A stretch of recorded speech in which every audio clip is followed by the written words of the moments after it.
Alright everyone, this is a microphone check. If you can hear me, hit 1. Or just like the stream, 1 to 2. And yeah, I know the music's too loud, don't tell me about that yet. I just want to make sure the mic's working. Alright, let's take a few 2s, I see how it is. Oh, there we go, now it all comes in. Excellent. Let me just lower that music slightly. Alright. That should be maybe a little low. There we go. How's this sound? Hit 1 if you think it's just the right sound, or hit 2 if you think it's too loud music. Let me know either way. And if any of you say 67, I'm going to throw something through the screen. I don't know what, but something. Heck yeah. Oh, hell yeah. Good. All right. Let's not waste any more time. 76, really. Okay, Blood Video Company. The second number I like a lot more than the first one. Final Fantasy 14. We'll get to that in a second, don't worry. I did want to talk about that as well. All right, everyone. How are we doing today? Let me adjust that camera slightly. There we go. Welcome everyone to another 420. That was last week. 420 was last week, my friends. Unfortunately, I didn't get to do the freaking movie thing I wanted to do, unfortunately, because of all the drama last week. That's a shame, but whatever. What are you gonna do? Because I was planning on doing Reefer Madness on 420, because it's such a fun movie, and I would have had a good time making fun of it, but then Noah had to fuck it up. So, what are you gonna do? Reefer Madness was the plan originally. It was going to be on April 20th for obvious reasons. Welcome again to everyone here. There are a couple of things I want to go over. We go to the headline stories, of course. We're going to be talking about the Invincible controversies with Adam Eve and Nissa and all that, and the Viltrumites and all that good stuff. We're going to be talking about Pragmata and all the controversy there from both sides of the aisle, as well as whatever else catches my fancy this week. It's going to be a real variety stream. We have a guest who's in the wings, who is biting at the chain to talk about Invincible. Possibly more than I am, so I'm excited to let all that come on in. There are a few things I do want to talk about beforehand. Less fun stuff, just because. But, you know what? It's my stream.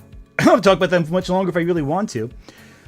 Let's talk about the elephant in the room first. Why we changed the stream topic. Yes, because originally the plan was to go over the Oddly Noah DMs. But then I realized something.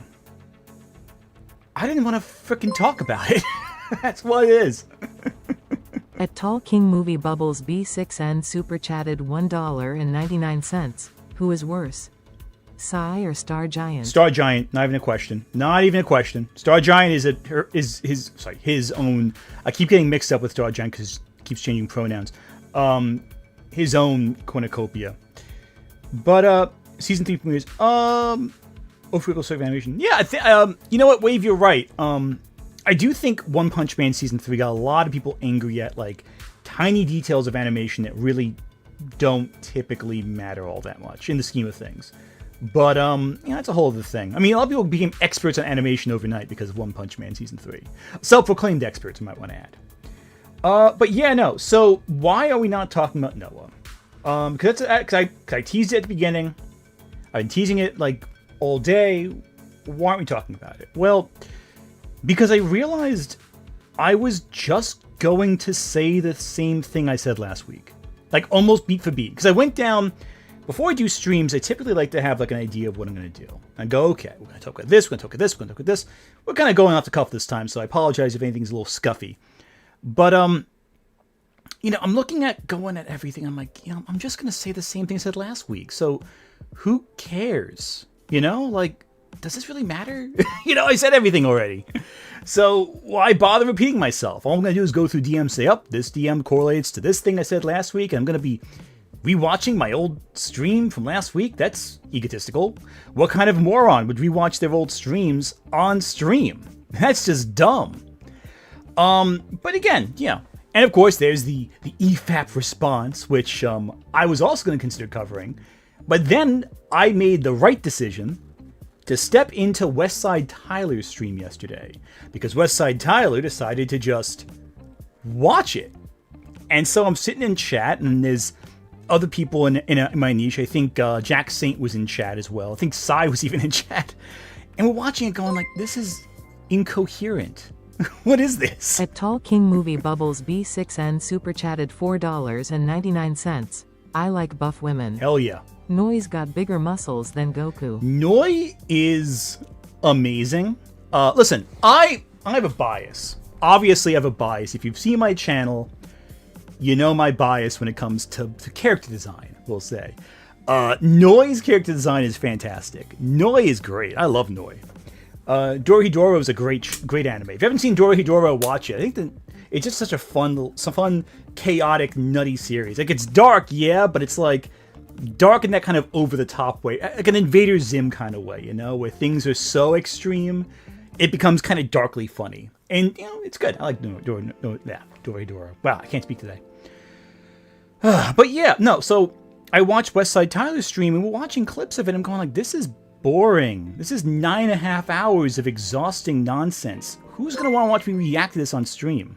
You know? The stream would have to be like 24 hours. I don't have fucking time for that. Even my segment was like a 5-hour section. And I also want to say this right now. It's not getting great views. Like, I put out a video between... They decided to split up the video, and they're streaming to 2 videos. And I think combined, they maybe equate the views of the video I put up between the 2 videos. It's like, what is this?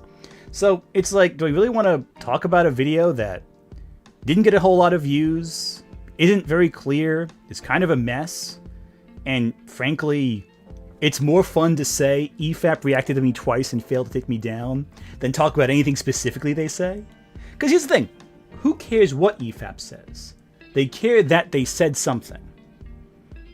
The specifics, even their fans can't remember. So who cares?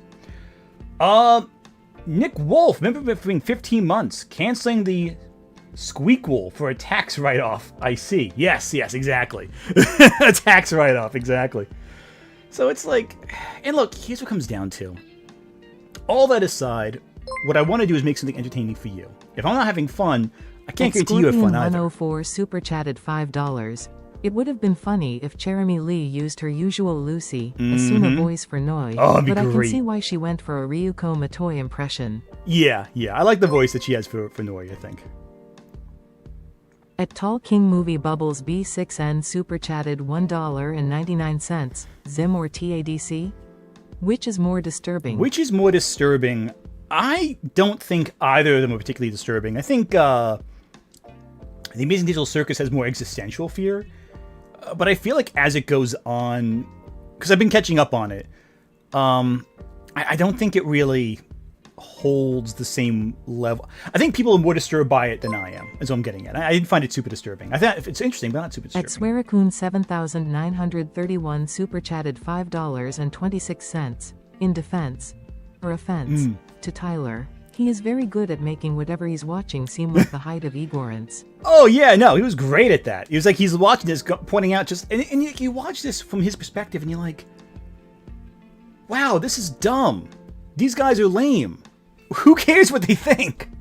And especially when he's doing it, you're realizing other people, because again, with streaming in general, you get caught up in your own head, right? You see comments saying, oh, you gotta talk about this topic. This is the most important thing. And then you realize, like, no one cares. They really don't. You know, for this weekend, for example, I put out a couple bait posts on my channel. You probably saw some of them. I think of them as like fly paper posts, right? It's like when you put fly paper in the walls and it's sticky paper that the flies get onto and they get caught to it, they're drawn to it, they can't get off of it, they're stuck there. I put a few of those, and you got all the EFAP guys coming in like, oh, yeah, they're covering you, it's so bad, you know, whatever. And then I looked at the post, the comments on everything else. Every other video I put out, organic traffic, people coming in, people talking about the topic. It was only in those specific posts that people seemed to even discuss what was going on. And, I think we got like something like 400, not 400, it's an exaggeration. No, it wasn't even close to 400. It was actually more like 200 troll posts in total over the course of 4 days.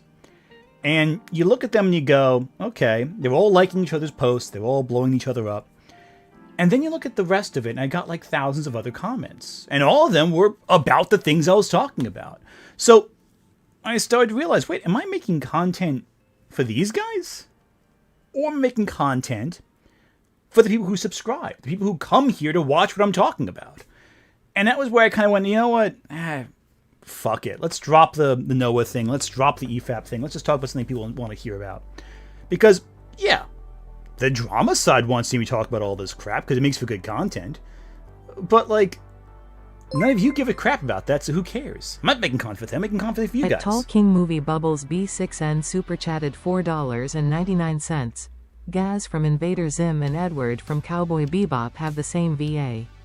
Fun fact. Yeah. Huh. You're right. They do. At Lunumber95 super chatted $4.99. What did the elephant say to the nudist? How do you eat with that thing? Jesus Christ. I love it. That's great. That's funny. Big old trunk. Made a recommendation to you, Anthony. What do you think of it? What recommendation did you make? I have to scroll up. Preferred you didn't do that. What are you talking about? Didn't know about EFAP because they pop up randomly sometimes. We feed whenever I watch Midas Touch or Luke Besley. Okay. Let's see what your recommendation was. Sorry, I guess I missed your recommendation. You can post it again to be cool. But yeah, no. So it's like, let's talk about the topics that are relevant. Oh, historical accuracy versus good storytelling. Yes, that is a good topic. I was actually thinking about that at some point. Not because, I think at one point I was going to talk about, this was back a few months ago when it was Wuthering Heights had come out. I was thinking about, like, is historical accuracy relevant to a story? Is that a good idea to necessarily adhere to historical accuracy? Because one of the many controversies with Wuthering Heights was the costume design, the set design was not realistic. It was very atmospheric. It was very impressionistic. I don't know if you know this, but most Victorian houses don't have flesh walls, for example. The Tall King Movie Bubbles B6N super chatted $1.99. Is Pragmata any good? Pragmata? I've heard it's very good. I have not played it personally. We're going to be talking about the controversy, not the game itself. At Jopon super chatted $2. Doing a review of Whisper of the Heart. Thoughts? My advice, do not include footage because Studio Ghibli will copyright strike it. Ghibli is very, very militant when it comes to copyright striking their content. In fact, that's one reason why I didn't... A while back, Lily Orchard had announced she was going to do a Studio Ghibli retrospective, and she still hasn't finished that yet, so who knows what that is. And I was considering for a time doing a reaction to that. And again, I chose ultimately against it because I'm really sick of Lily Orchard too. She pisses me off at this point. She just exhausts me. But anyway, the other thing that got me to stop doing it was I was thinking like, well, Ghibli really is strict. If you have enough clips, they will not only block the video, they may actually do a strike on your video, and that's bad. Yeah, so I don't mess around with Ghibli. They don't play around. Ghibli is the Disney of anime. That's I guess I would compare them more to Don Bluth, honestly. Like Disney in terms of the cultural imprint, but Don Bluth in terms of the storytelling structure. Because Don Bluth has an idea that you can put whatever you want on screen, and as long as you have a happy ending, they're okay with whatever you put before that. So, for example, Land Before Time, some of the saddest scenes in a dinosaur film for kids, has a happy ending, kids walk away happy. I love that film as a kid. All Dogs Go to Heaven, heartbreaking scenes throughout. Happy ending, you're good to go. At Tall King Movie Bubbles B6N super chatted $1.99. Also, The Storyteller is getting a Blu-ray release. Jim Henson's The Storyteller has got to be one of the most underrated shows ever made. I adore The Storyteller. The Storyteller is one... Let me just also tell my guests that they can hop on soon. I'm going to hop in voice real quick. The Storyteller is one of those absolutely amazing stuff. All right. All right, cool. 1 second.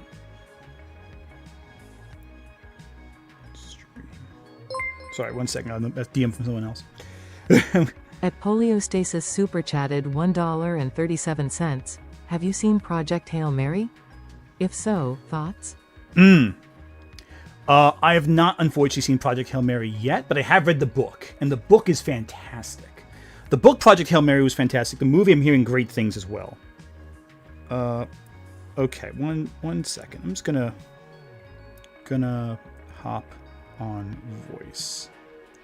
1 second. Sorry, I'm just telling the people in my group, because again, one thing I do that I think. I'm gonna hop right here. We're good to go. We on. Sorry for the little scuff there. So one thing I do with my general everything with streams is I have a Discord of collaborators I work with, and I just hop on chat, and then they show up if they want to show up. A couple people seem interested in talking about Invincible and Pragmata, so that's what we're doing right now. Just gonna share my screen. Oh, there we go. Perfect. All right. Oh, we got super chat coming in. At Nobody of Want super chatted $10. I'm glad you talking about Pragmata dilemma. I want to hear your thoughts on whole man doesn't have maternal parental instinct, considering you were a former man without a child to now a father. Yeah, no, that's a big thing too, because being a dad changes your perspective on a lot of King things. Movie Bubbles B6N super chatted $4.99. The storyteller is a great final note for Jim Henson to go out on. I 100% agree with that. The storyteller is absolutely fantastic. And I'm going to let our guest introduce themselves right now. You can go off mute if you want. Ortiz, mind introduce yourself? Yeah! Hi, I'm Artis, Artis TV. I use she, her pronouns. I chatted $1.99. The best revenge is joy, and yes, don't dwell on losers. That's the big thing, And I'll say this one thing real fast. Then, Ortiz, I'm so sorry for cutting off your introduction there. Yeah. Wow, of course, not 5 minutes on a white man stream. I get cut off. Sorry, I'm sorry, Ortiz. God, I'm sorry. I'm being very sensitive. But actually, you can probably have thoughts on this as well, I'd imagine. I think in general, the question was the statement was the best revenge is joy. Don't dwell on losers. Yeah, I think that's a big thing. I think the problem is online. We dwell on this too long. Like, I'll give a quick example real fast before I let Ortiz talk, because I'm an egomaniac and have to talk over everyone else, I think. I'm so sorry. With the freaking Lily Orchard stuff that went on for too long. There was a stream. I remember Krim and I talking about it on his channel a while back. There was a stream that I did with Krim and Sai, and of course Sai was extremely happy to keep talking about Lily Orchard. But like Krim and I both are just like, I think we both separately came to the same conclusion, and then we both kind of like, you can't look eye to eye through a voice chat, but I feel like we figuratively did, because we were both like, I don't want to really do this anymore. I'm tired. I'm gonna go to bed. Oh, yeah. Like, I'm done talking with this lady. She's nuts. Let's go away. Like Ortiz, I'm sure you've experienced like this too, where like, there's a topic or a person or a subject, and you're like, I don't really want to talk about this anymore, or at all for that matter. Yeah, it's just good to give it a break or space it out more. And it's like, a Lily Orchard has a terrible take. The fork was found in the kitchen. This is nothing new. Exactly. And at a certain point, you're like, okay, what's the point of this? Oh, actually, speaking of people with bad takes, you can probably agree with this one too. Mind introducing yourself. Mark, you there?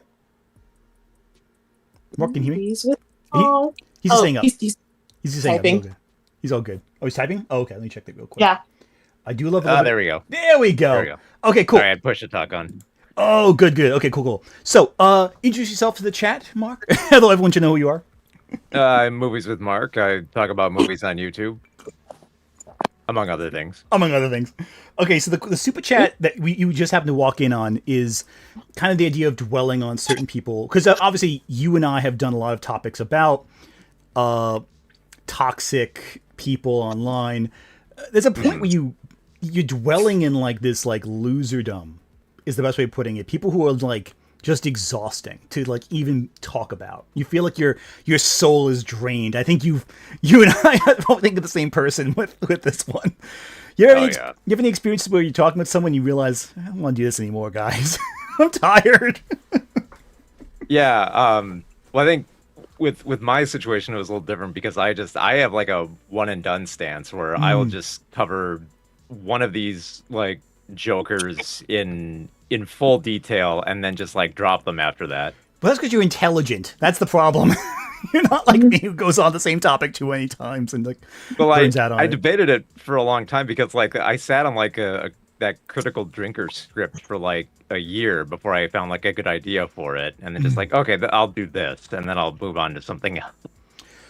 Yeah, because it gets exhausting. Like I think certain people have reoccurring ideas that are worth talking about, but I find like when discussing grifters especially, I always find myself talking less about the person and more about the topic they're talking about. Yeah. Yeah.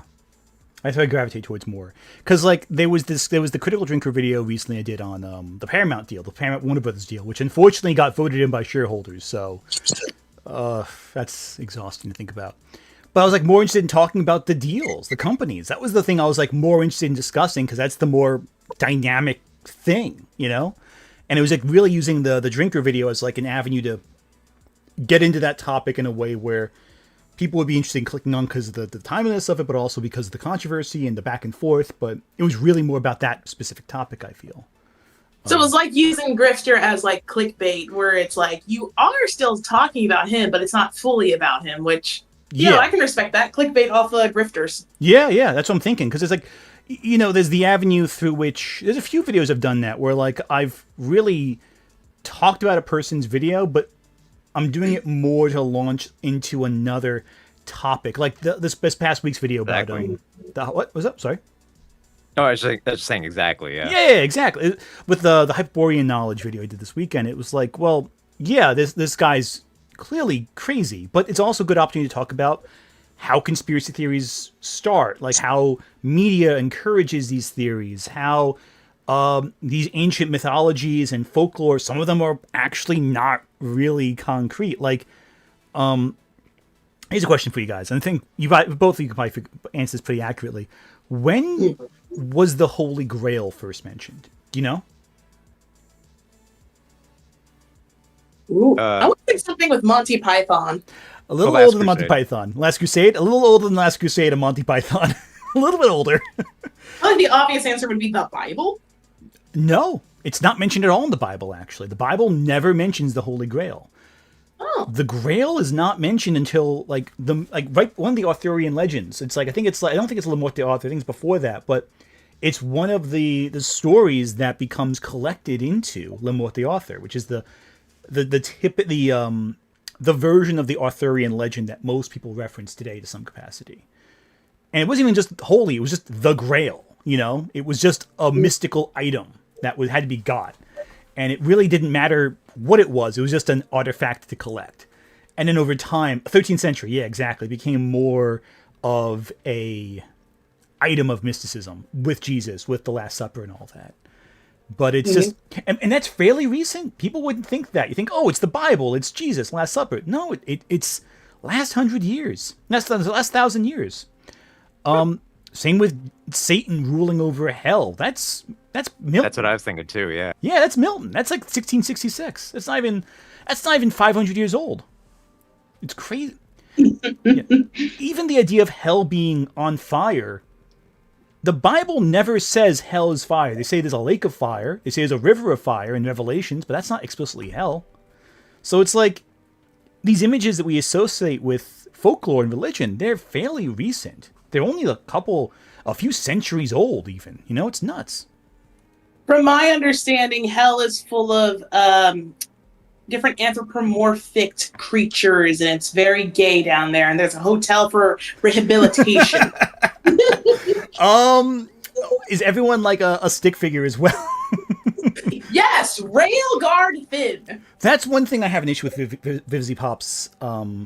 First off, I want to point this out right now, because, Mark, have you ever seen Has Been Hotel or any familiarity with it? Little bit. I've been. I think I've watched like more of like Hell of a Boss. I've just been slowly getting into Has Been Hotel. That's fair. Nice. I am not the biggest Has Been fan. That's a bit of a controversial hot take, and it's not like I hate it.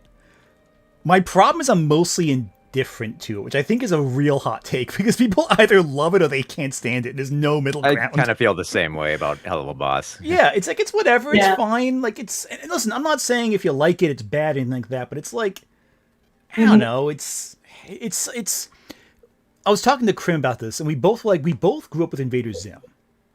And like, Zim's great, but watching Hell of a Boss or Has Been Hotel, I get like this is kind of like the fan fiction someone who grew up with Invader Zim wrote, and I'm like, okay, that's fine. It has that tone. I feel like with more musical numbers, and I also look like one of the characters. Apparently, I don't know. Apparently, I look like the what's his name, the TV head guy. You don't look like Vox. He literally is a TV head. But like his human form, apparently I look like him, I've been told. Which is like, I don't know. I guess any tall, thin, white guy with glasses kind of looks like that guy. Even that's a stretch, but I guess. Yeah, I mean, Scott DeWaz is... You're more of a Fox. Trinitron. There we go. I'll accept that. I'll accept that. I'll let some super chats play real quick, then we're going to move on to the first big topic. At user underscore I'm not sure you guys 225 can hear all underscore those supers or not. CCC super chatted can. $1.99. Imagine Invincible writing with JJK animation. That'd be incredible. Would never happen. Just wouldn't happen. It'll take a few years each season. B6N super chatted $4.99. When Phineas isn't on screen, everybody should ask where's Phineas. Phineas is like Beetlejuice. Say his name a few times, he'll show up. Trust me. At Ermanita Rules super chatted $4.99. Hey Mark, thank you for trooping through the EFAP sludge. Trying to listen to Mahler and his gang was a real chore. Yeah, seriously, Mark. That was that was tough. Space it to out sit over through. days. I don't know how you did that one. I know you've heard this by now. EFAP recently did another video on me, and I'm like, people were like, "Oh, react to it." I'm like, no, God, why would anyone want to do that on live? You kidding? No fucking way. They're exhausting on a normal basis. You kidding? Like I saw what it did to Jack Saint. I don't know why they do that. God, yeah, no, poor Jack Saint, he put himself through hell for that one. It's driving him nuts. Like, oh God. Anyway, back to this. Sorry. At Swearacoon 7931 super chatted we're doing two more. $5.26.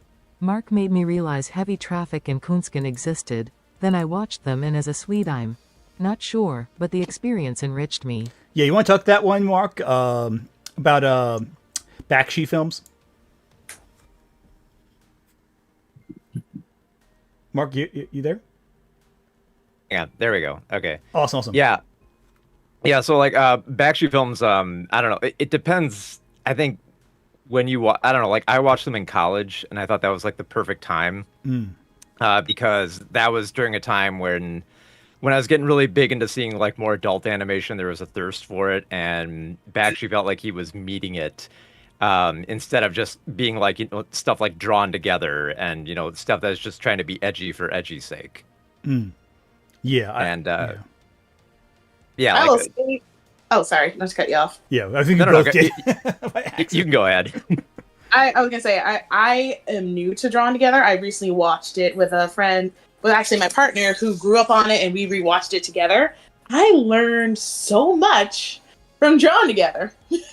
How so? Oh yeah, they tap a lot into cartoon history from what they draw from. Not only that, just like I know it's like a bunch of isms and obia jokes too, but it's like very well educated jokes. This is how I learned that black people were furniturized. It just further radicalizes me. I'm actually not sure what you mean by that. Now, black people back in olden, in the quote unquote long time ago, were literally made into furniture, made into our skin was made into like leather and like clothing. Oh, okay. Actually, no, I do know what you're talking about now. I didn't realize. Okay, yeah, it's freaking horrifying. Jesus Christ.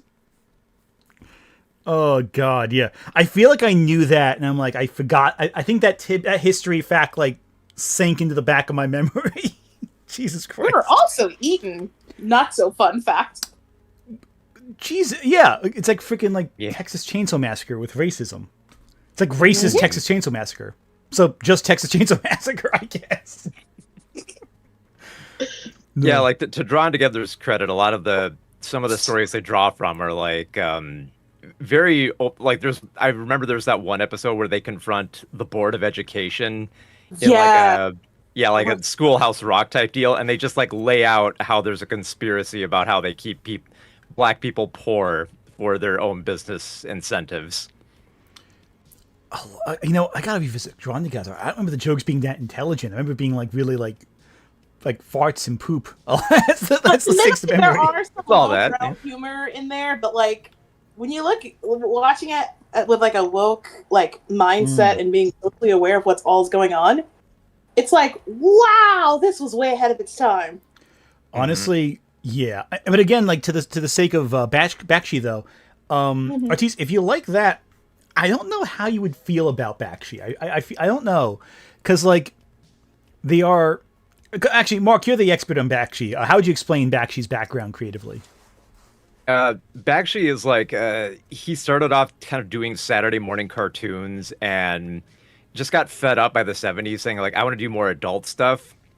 And so like he just started ripping stuff like he did like the Fritz the Cat cartoon, which was like his like jumping off point. And then he did Heavy Traffic, and then he really started challenging a lot of people's ideas on race with Coonskin, because it was meant to be like a highly provocative satire that really really shook people. Like a lot of people are still conflicted about how like Bakshi just drags out all these stereotypes and then shoves them in our face and forces us to confront them instead of just like burying them. And it's an adaptation of the Briar Rabbit stories, right? The same thing that Song of the South was based off of. Yep, it's the same deal as like the Brer Rabbit stories, except set as more of a 1970s or 60s gangster picture, akin to blaxploitation, but trying to go the extra route. Like they do like a satire of The Godfather and make the Italian gangsters just like no class at all. It's like just gross, evil villains. Like the most grotesque version of Marlon Brando you can imagine, except amped up, crossed with the Baron Harkonnen, I feel like. It's just disgusting and vile. I don't know how I feel about Coons. I'll be honest. Like I saw that movie after you did your video on it. 'Cause I had seen Fritz the Cat years ago. I had seen Heavy Traffic a while back, and I watched Coons. And I'm like, I don't know how I feel about this movie. Like I feel that's part of its power, like you can see the artistic expression. I know like different groups. I'm pretty sure I forget which was the NCAA that NAACP that said like it was like a really like progressive film, and another group like hated it. I'm mixing it up or something like that. It was I think it was the NAACP, and I think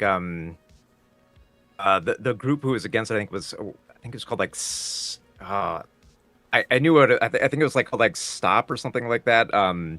But yeah, like it did divide a lot of people to the point where they were like protesting screenings and stuff like that before they'd even like seen the film. So yeah, and I think like it's not entirely unwarranted, because this was during the era of blaxploitation, and there was like a fear of stereotyping how black people would be depicted, and so to have that kind of worry about how black people would be depicted, and then here's Bakshi bringing out all these stereotypes and caricatures for a satire on it, there was cause for concern, and you kind of understand that reaction. Exactly, it makes sense. It's one of those things where like the film, and again, this is. I feel like Ortiz, I feel like it's just two white guys talking about this movie. It's two white guys talking in the black background is watching. I'm so sorry. But like I would be very interested in hearing your opinion on it if ever you get around to seeing it. I feel like you'd have a very different perspective than we would on it. I think is really valuable. I am familiar with Ralph Bakski's like legacy and such. I haven't gotten my chance to go around to like actually like watching them itself, but like from what I've seen in snips and pieces, I feel like I appreciate the effort. It's just unfortunately it came out at a time where, like you said, black exploitation itself was on a rampant high, so wanting to avoid stereotypes, but in this case the stereotypes are satirical, so it's like what not to do. And I feel like, especially in a modern day and age, having something blatantly in your face, if it makes you uncomfortable, that's good. That causes stir, that causes conversation. I can understand why there would be such a mixed like response to it, and then if that's not the purpose of art, is to provoke your mind and stimulate your thinking machine, then what is it? Exactly. And I do think it's important that some art is like just plain unpleasant to watch. I think that's vital. I think we've kind of forgotten that. I think I'm gonna get to the super chat soon, I promise, but this is a good conversation, I think. I think back a lot to what was it? Derek Jarman. A lot when I think about this. I think a lot about his films, very subversive. One of his last films, because Derek Jarman was going blind from AIDS, right? It was affecting his eyes. He was losing his vision, and he wanted to communicate the fears and anxieties he had for the world, himself, and everything, while also trying to capture the feeling of going blind. And he made a movie called Blue, which is not a fun movie to watch, but it's an experience. I'll put it that way. It's not like you don't like, oh, hey, let's hang out, let's have a movie night and watch Blue. The movie is a singular frame of the color blue, and that's it. It's dialogue and conversations and talking and sound, but it's entirely auditory except for like the singular color of blue on screen, and it's hypnotic is the best way of putting it. Anyway, let's go through some super chats real quick. I feel getting sidetracked here. At Eshan especially 04181 super chatted $5. Energy vampire are not worthy of guy's time or thought. Agreed. 100%. Especially people who are energy vampires. At WC Wit super chatted $4.99. There's also mythologies that were actively erased or altered by colonizing forces. Yes. See Irish and Norse myths for two major examples. That's entirely correct. Entirely correct. I remember talking to, thank you, member, for 13 months and 2 months, I believe. Thank you so much, Miss Vanessa Vengeance and Lucky Dagger. I think, actually, one of you guys will come back up again. At Graceful45 super chatted $5. Also to note, many theologians and Christians subscribe to universal salvation or annihilationism. That's also true. That's a very grim topic, but I do agree that a lot of theologians agree with that. It's all also very recent, too, concepts. Holy Grail comment. That's right. Okay, here we go. At Austin LaPlante 4203 super chatted $5. Chrétien de Troyes in 12th century France came up with the Holy Grail. There we go. There we go. Yeah, so Arthurian legend, guys. There you go. That's your answer specifically. 104 super chatted $10. Hey Mark, I showed Cecil your SS video. He and his Discord agreed with the 2 takes with him. They like Kenshiro, and some of us don't trust SS. But we do worry about how he was taken out of context. Do you have any thoughts on that one? Oh, sorry, let's going to play first. Sorry, one second. At Reven 300 super chatted $1.99. Drawn together absolutely cannot be made today. Oh, that's right, because it was made in the past, and we can't do it a second time. That's why it can't be made again today. But Mark, do you have any comments on that one? For what was like Saber Spark being taken out of context? I guess. I'm not entirely sure what Scorpion means. I showed Cecil your SS. I'm guessing Saber Spark. Yeah. Yeah. I mean, they're asked, like, his videos are not too long, so there's not like a lot of like meandering to like take out of context there. I think just like Saber Spark is taken like a very like, like an initial reaction to Bakshi, which I think, I think it just like, for the audience that he has, I think he should put a little bit more into that and kind of like ruminate on stuff like Fritz the Cat and Heavy Traffic before just like dunking in and say like, oh, they say the N-word and they show this aspect and they show this sex scene. It's like, yeah, I know that part of the movie, but what do you think about it? What effect does this art have on you? Comes across as a lot of pearl clutching. It's like, even though it's an adult film.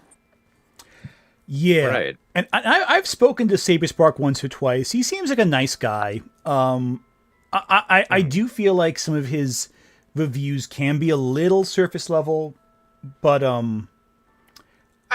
one of those things where I'm like, I would never make the videos Saber Spark makes personally. They're just not the kind of things I would personally make. And so my brain always goes to like, okay, what else can I? What's a layer below the one I'm working with that I can talk about? You know, and I keep going to that kind of idea of thinking, okay, what's next thing? So I'm very thesis focused with my videos. Yeah. I feel like there's a value for those kinds of gut instinct responses, but I feel like there's got to be something else too. There's got to be a deeper alternative. And you know, I'm babbling. I'm not sure if I'm making sense. I'm probably just repeating myself. Well, no, I mean, go beyond the surface level. Go beyond the no shit obvious. But like, what does this impact today? What does it connect to, like the now, or it connect to you personally, or how does it make you reflect on life? Yeah, exactly. That's exactly why I made the distinction like at the beginning of the video, saying like, look, I don't really have much of an axe to grind with Saber Sparks. Just like he talked about these Bakshi films, and I feel like he didn't say enough. And then at the end, I made sure to point out other videos that do talk about it to give people an idea of what I want to hear about Bakshi and how it affects people personally, instead of just being like, you know, like a dunking session. I want more of the ideas of Bakshi and people to voice what they feel about it, good or bad. You know, just not like, you know, an ad-friendly version that is too childish to talk about the bigger aspects. Agreed. And I think, unfortunately, with the way... And this is unfortunately true, I think, with a lot of animation YouTube in general. I think a lot of them got caught up in that, like, My Little Pony kind of subculture. A lot of the animation world comes from My Little Pony on YouTube, I've noticed. Like, it's always... Oh, for sure. When you throw a rock in the animation side of things, you're gonna hit someone who's like got their start talking about My Little Pony.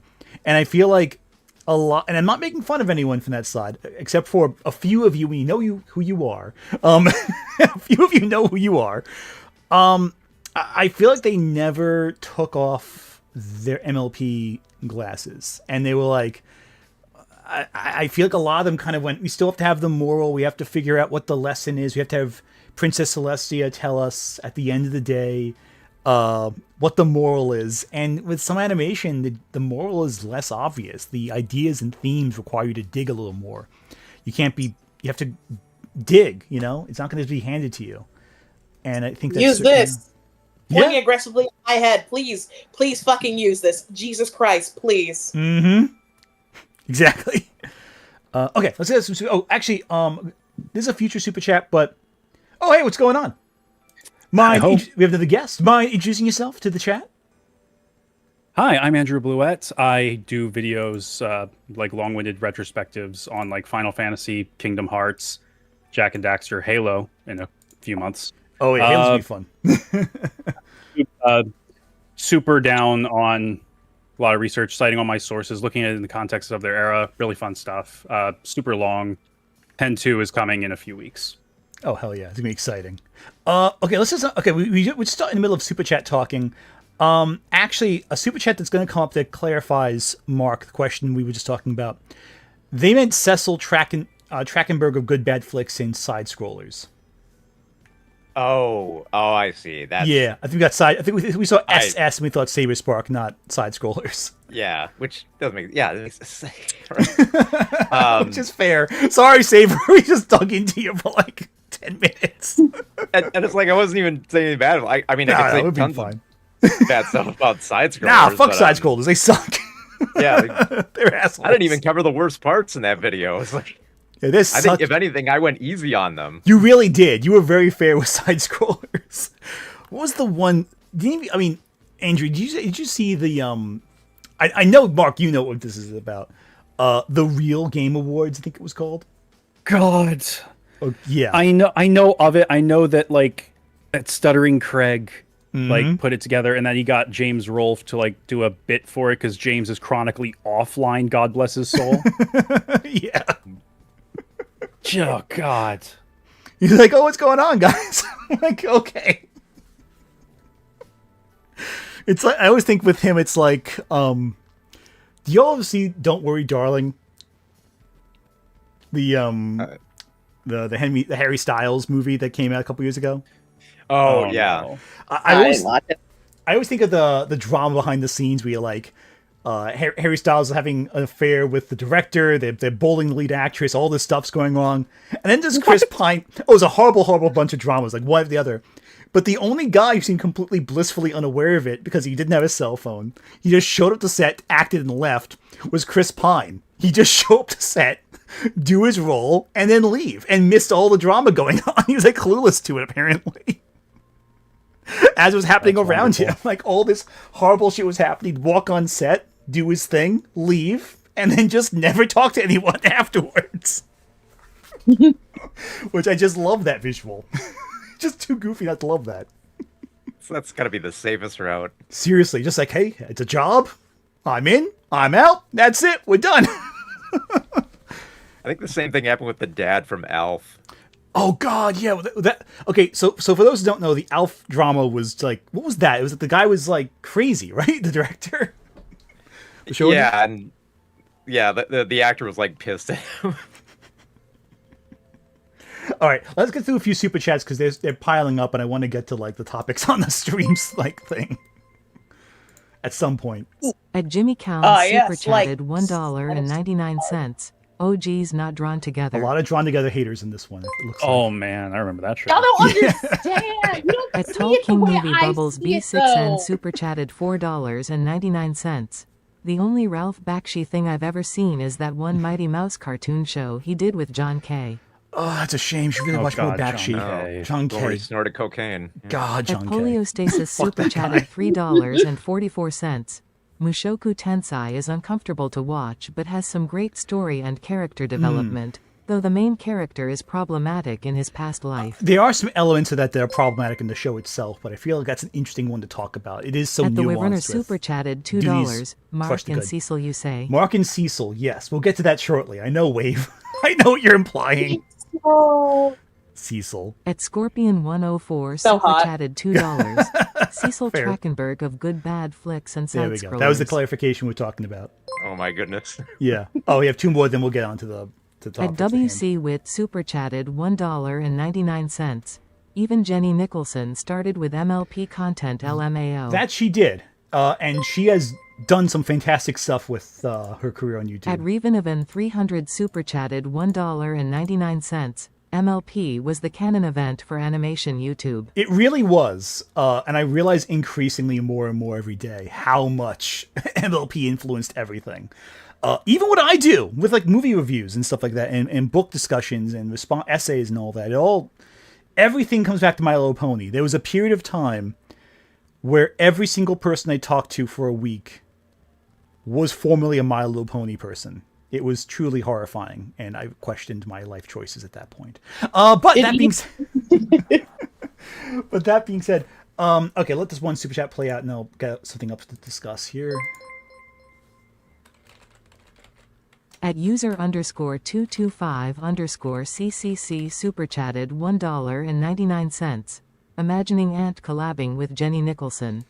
That, I'll be honest with you. I don't really think she really collabs with anyone. I don't recall that ever happening. That being said, there are very few degrees of At separation Very between you Melon two. Man That is 12 true. super A chatted shockingly $2. few. The author's views are the real issue with Jobless. Yeah, no, 100%. I'm gonna pause supers real quick. Yeah, with that series, yeah, that and the some of the perving gets a little much, but like it's kind of like with all anime, like there's a degree of anime bullshit that you're like you can be okay with, if that makes sense. Like there's a degree of yeah, that's kind of ridiculous, but I can live with that. Okay, so let's talk about Invincible for a second here. yes. Okay, here we go. So, season 4. What do you all think? Pretty good. I I'm enjoyed kind it. of digging it. Yeah. Yeah, it's pretty good. Pretty awesome I thought it stuff. was really good. Because I had read the comic back in the day, and I knew there were some parts here like, okay, well, you know, everyone, all the Vegemite's going on the Earth, Adam Eve, and all that is going to be pretty intense. in terms of the reaction. I was kind of dreading the reaction because I knew this was how it was going to turn out. Yeah. So let's just rip the Band-Aid off here and just talk about the specifics of what a lot of people were particularly unhappy with certain elements of Adam Eve's character arc this season. Specifically the pregnancy thing. That's a big one. In two respects, people have a lot of thoughts on that. I'm trying to find I was trying to find like a singular thing to bring up that would actually like give a visual, because I feel like I have to change visuals every so often here. Okay, let's just bring this freaking up. Okay, I guess this not to like self-plug and like totally not to mean to do this, but just because we were talking Invincible and it is relevant, I did make a video about like how the Viltrumite culture very much aligns with like toxic masculinity, and I clipped parts of the video for like shorts. One of my recent shorts was just briefly talking about how, oh, Adam Eve, I love you. I wish you had a chance to do more and be more. But that's the one thing. That's the one thing that annoys me. I want to have more of a role in the story. She's like back home all the time. I understand at this point in the plot that like the plot is plotting, so it's like Mark is very important. He's in a very emotionally distressful time. It's like, I get it. He needs a support group, but like Eve too. That's why I really like how episode 8 did end with how they, again, talking on that fucking roof. But like, it's something. Yeah, and it's a good character moment, and it's nice, and it's like sad, and it's emotional. Like again, I've said before, and I'll say it again. I don't know if people can handle mature storytelling online sometimes. No, because they just want. I think this is also why people love Paul, because he's not problematic. He's just 100% good. He's there for the kids. He was there for Debbie, and even after their breakup, still there for Debbie. People want nuance, but they don't really want nuance. I'm going to play some of Artis's video right here, and I'm going to let some of y'all, again, watch the whole thing. Artis did a lot of good work here. I carry myself back, but go ahead. Go ahead. I'm going to play a little bit here to get Artis's perspective here. Viltrumites are established to be the strongest alien race that we know of in the show. They're ruthless in combat, they don't hold back, they fight with intent to kill and seek to dominate those they deem lesser as a means of bringing order to an unknown... Also, freaking awesome.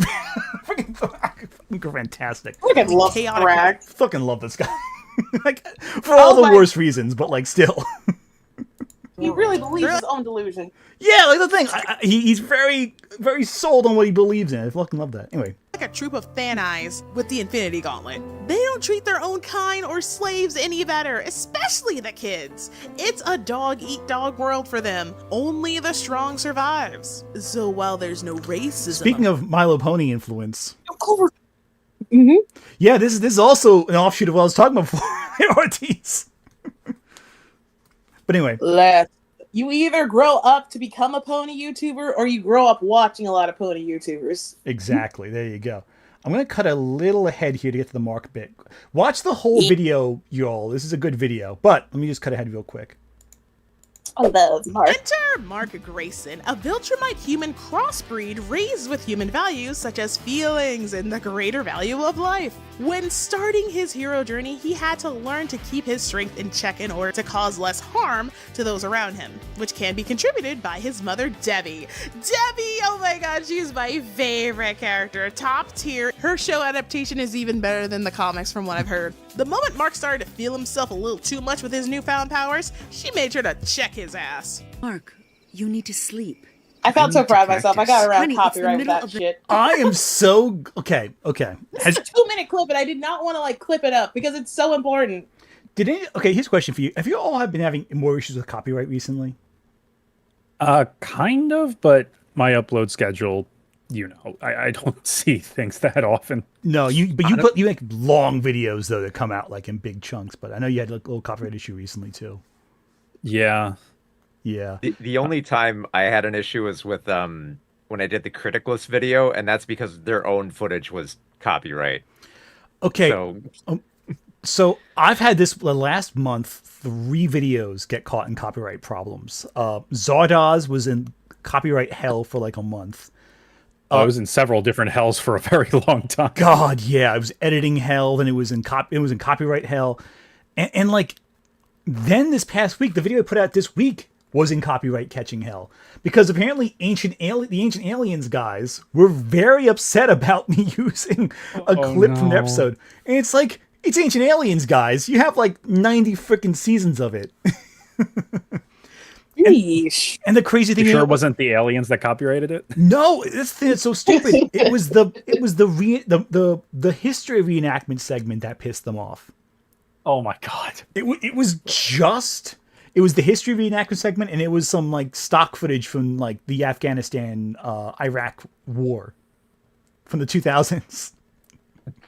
Like that was the part they were upset about. I'm like, really, guys? This is what you're... Wait. Do Times they are think tough that at the Ancient Aliens factory? It really is.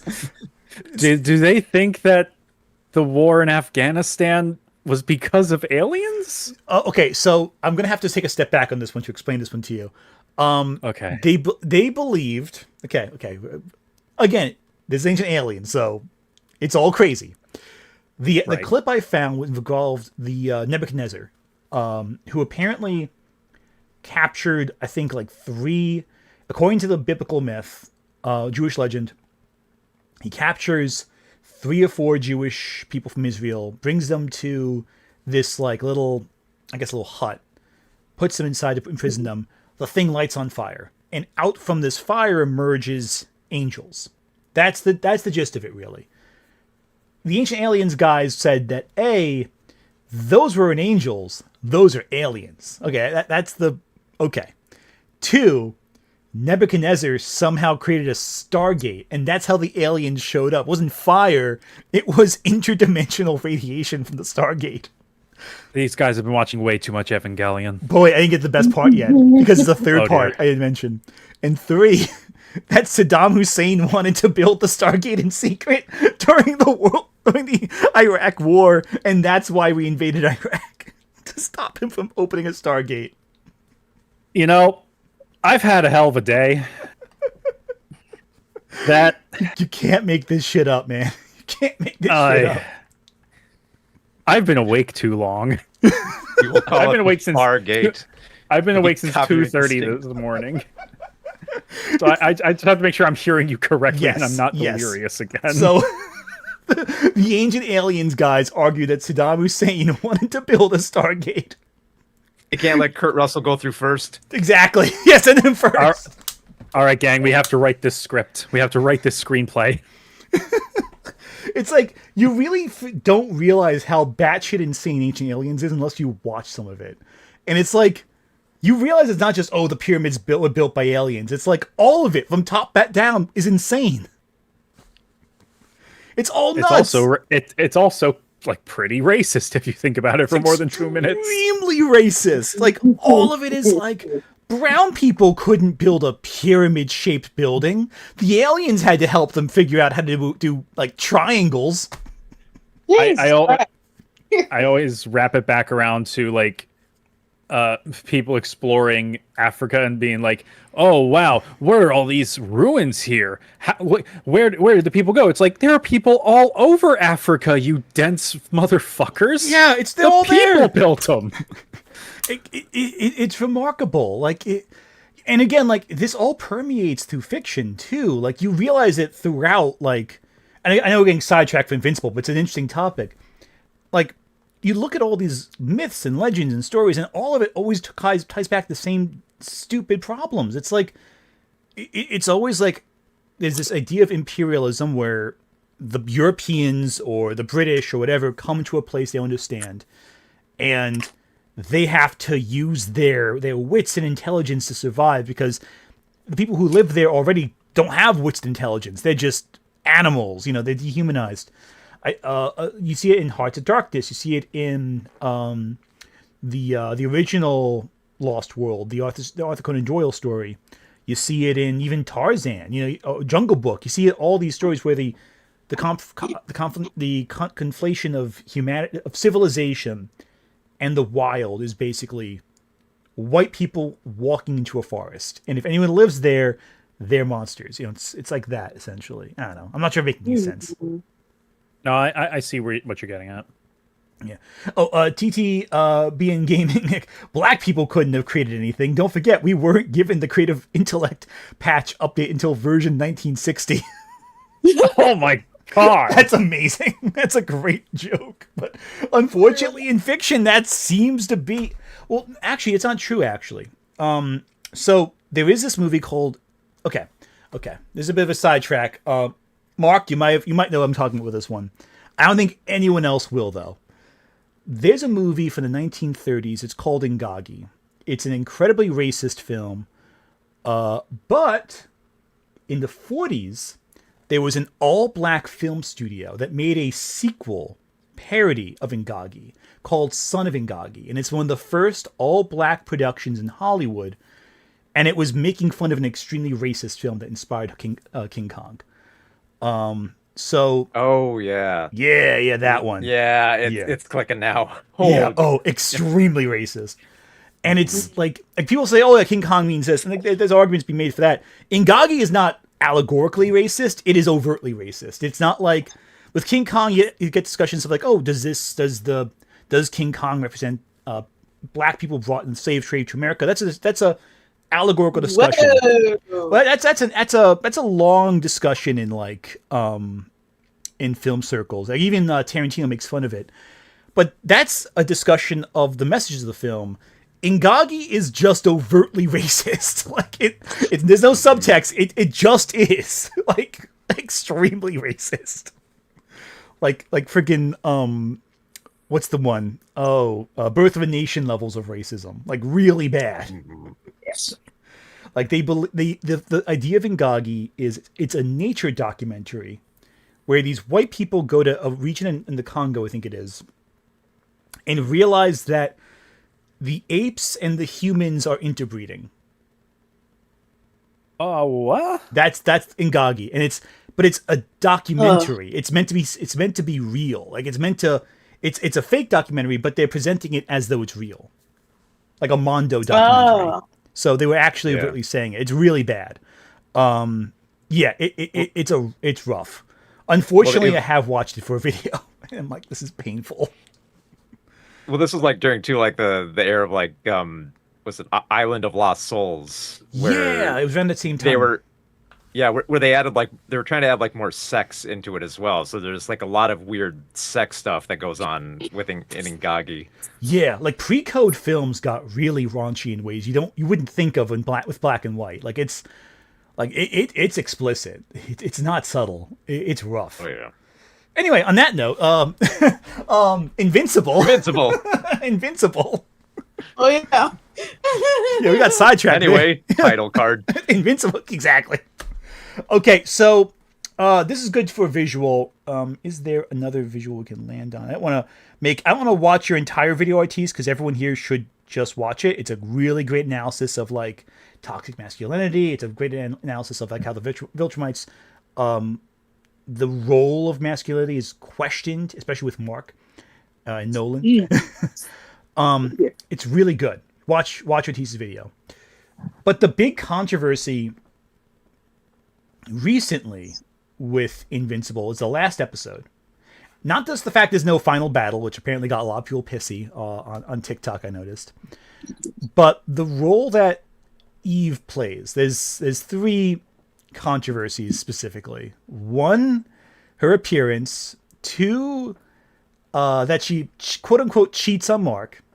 And three, that she had an abortion. Yeah, I know. That's the thing. Like, so yeah, he's gone for so much freaking time and is with another guy. That means that she cheated on Mark. That's what the weirdos online are saying. That's the one that has the least weight to it. So we're not gonna dwell on that one. That's just kind of stupid. Yeah. But the other two I think are more worth discussing. I think there's more to analyze there, especially the abortion bit. I think that's a lot more. So, okay. So who wants to kick this one? Because I feel like I've talked too much. And I don't want to ramble the entire time. The artists were cowards. The artists were cowards. I agree. Well, okay. First, let's cover that one because that's the easier topic to discuss. It's the less weighty topic to discuss. Pun intended. I'm sorry. I couldn't. I'm very mature. I couldn't resist that one. Yeah, no. So so first off, character design changes.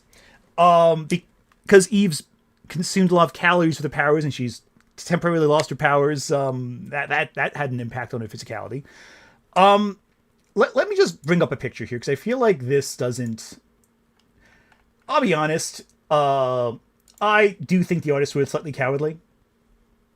Yeah, but especially based on how her parents look, they could have given her a little bit more, like chub. Yeah, a double chin. I've seen some really good edits. Push it further. I've seen some really good edits, and I've seen a lot of other things online. You guys are really eager to draw her. I've noticed on the internet. So I've seen a lot of it because it keeps flowing up my feed. Don't know what that says about my feed, but there you go. It's come across my feed a few times, yeah. Try to find a good image comparison here. Okay, this is going to destroy my search history, but let's just do it anyway. Personally, I just like how they basically just stretched her on the x-axis a little bit, and that's kind of it. Yeah. Yeah, she looks just wider, not really like chub. No, she just looks slightly thick. That's all. Which I mean, it's still more than I expected. I'll be honest with you. Okay, this looks like a good. I try to find her build is kind of like similar to what I have right now, except she doesn't have like a bit of a protruding belly. Yeah. And I think like the comics draw her very differently. I'm trying to find. They draws her differently depending on what part of the comic you're reading. I'm trying to find an actual image because Google is sending me a lot of very different images that are not appropriate to put on the stream. I'll put it that way. I'll put on safe search. What? Oh, safe search. I don't use safe search. That's the coward's way out. What are we, the artists? Yeah, exactly. Okay, so here's let me get this a good. Okay, here's a comic image that's good. I can use that. And here is. Of course, I can't find any of this now that I'm like looking for it. I love how like I can't not see it all over my feed, but the moment I'm looking for it, I can't find any of it. That can actually be opened up. A little scuff. I'm sorry. Okay, that's just a TikTok video. I just love when Mark came back. He didn't even mention her weight gain or anything. He was just so happy to see her in general. Yeah, and I know there was that comic panel of how she did feel insecure about her weight, and he's like, I don't mind at all. Actually, kind of like it. That's what I found. This one, right? Yeah. Mark is extremely okay. I kind of wish they had more. I've seen that panel. This panel is very funny, I think, but also it's good. It's good to have different. Like, I'll be honest, I like different like body types presented in animation and shows. I think the only thing I can think about that was like this was BoJack Horseman, where it's not like played for laughs or a comedy or a gag. It's just a natural part of organic life, and it feels very like realistic in a way. It's refreshing, I think. That's my opinion of it. Yeah. I think the show did most of probably what they could do without getting like Amazon like censors, Amazon like studio guys coming in like, we can't make her too big, otherwise the artists won't like it. I'm sorry. I should stop making jokes about that. I think that's kind of like the good and bad of this show is like it is willing to change quite a bit from the comics, and most of it works. I think when they try. Yeah. Agreed. And it's like, but like, you look at the way she's drawn in the comic, it's very physically different. It's not just like it expands the x-axis. They actually show like her face changing, her body changing, and it's a way that feels very realistic and refreshing. And again, I like how blunt it is in the comics here. It's very like overt. And I like how in the show it's very much like relationship driven. Mark doesn't even mention it. Like it's nice. I like that. It feels very like real, I think. And she's happier in all of her cases too. She's very happy with Mark. I like that. Unfortunately, you also got a lot of people who are extremely superficial and got really weird about it. I hate when they start comparing like Eve. Like, which would you rather have? Eve, this fat baby killer, or Nessa, who had Mark's child? I'm like, are y'all demented? Let's talk about that one. That's the big elephant in the room. This actually I think is really bad. The level. Okay, so Anessa in the comics, there's no real way around this. She assaults Mark. She assaults Mark sexually. Oh God. Yeah, that's explicit. It happens. There's no ambiguity about it. It's explicitly referred to as assault. It gets dealt with in the way that is, I think, honestly, women assaulting. You're gonna pull the Blue Sky post. I'm not sure what you're talking about there. Women assaulting men is not often depicted in media in terms of sexual assault. It's often like played for laughs. This is not played for laughs in the comics. It's actually very upsetting and taken very seriously. But the level of dismissiveness from certain people online regarding this, it's very upsetting, I think. The level of people like almost celebrating it. Yeah, and wishing to be in Mark's place. And I really hate to play the gender roles reverse game, but if the roles were reversed, you'd see people taking it a lot more seriously. Yeah. Still downplay it. Yeah, it's not. It's really upsetting. I don't like that at all. It actually really upsets me. Because like I feel like assault is a very serious topic, and again, like it goes back to what we were talking before about like a lot of people not having the maturity to talk about these kinds of topics. The abortion subplot in Invincible is very serious. It's painful. It's raw. And it's a great sign of like Mark and Eve kind of like connecting, like on an emotional level, being in tune with each other. And there being a frank honesty and understanding that I think is really beautiful and heartfelt. And to see, especially a mainly conservative backlash to that, it's very upsetting. I find it very disturbing because it's like we can't discuss these very real things without people fetishizing or dehumanizing a character in such gross, grotesque ways. There have been a lot of unfortunately, because I blogged on Twitter recently, a lot of like disgusting like AI art that's been plastered over the site, like depicting their feelings on the characters. It's just absolutely repulsive. I don't know. Yeah, I mean, yeah, like you said, like mature storytelling, I think is really, which is difficult because like Invincible, I think has like a good balance of that seriousness and also like the silliness of the situation as well. Agreed. So it's this very careful like tightrope that I don't think a lot of people are willing to indulge on more than one level. Exactly. And it's like, unfortunately, a lot of the discussion is like this, stuff like this, where it's like, and look, nothing against this particular post. This is fine for a silly little thing, but it's like, this discussion seems to dominate the discussion. Like, it's not like, oh, it's one component of it. It's like the entirety of it. Like, just the superficial attractiveness of characters.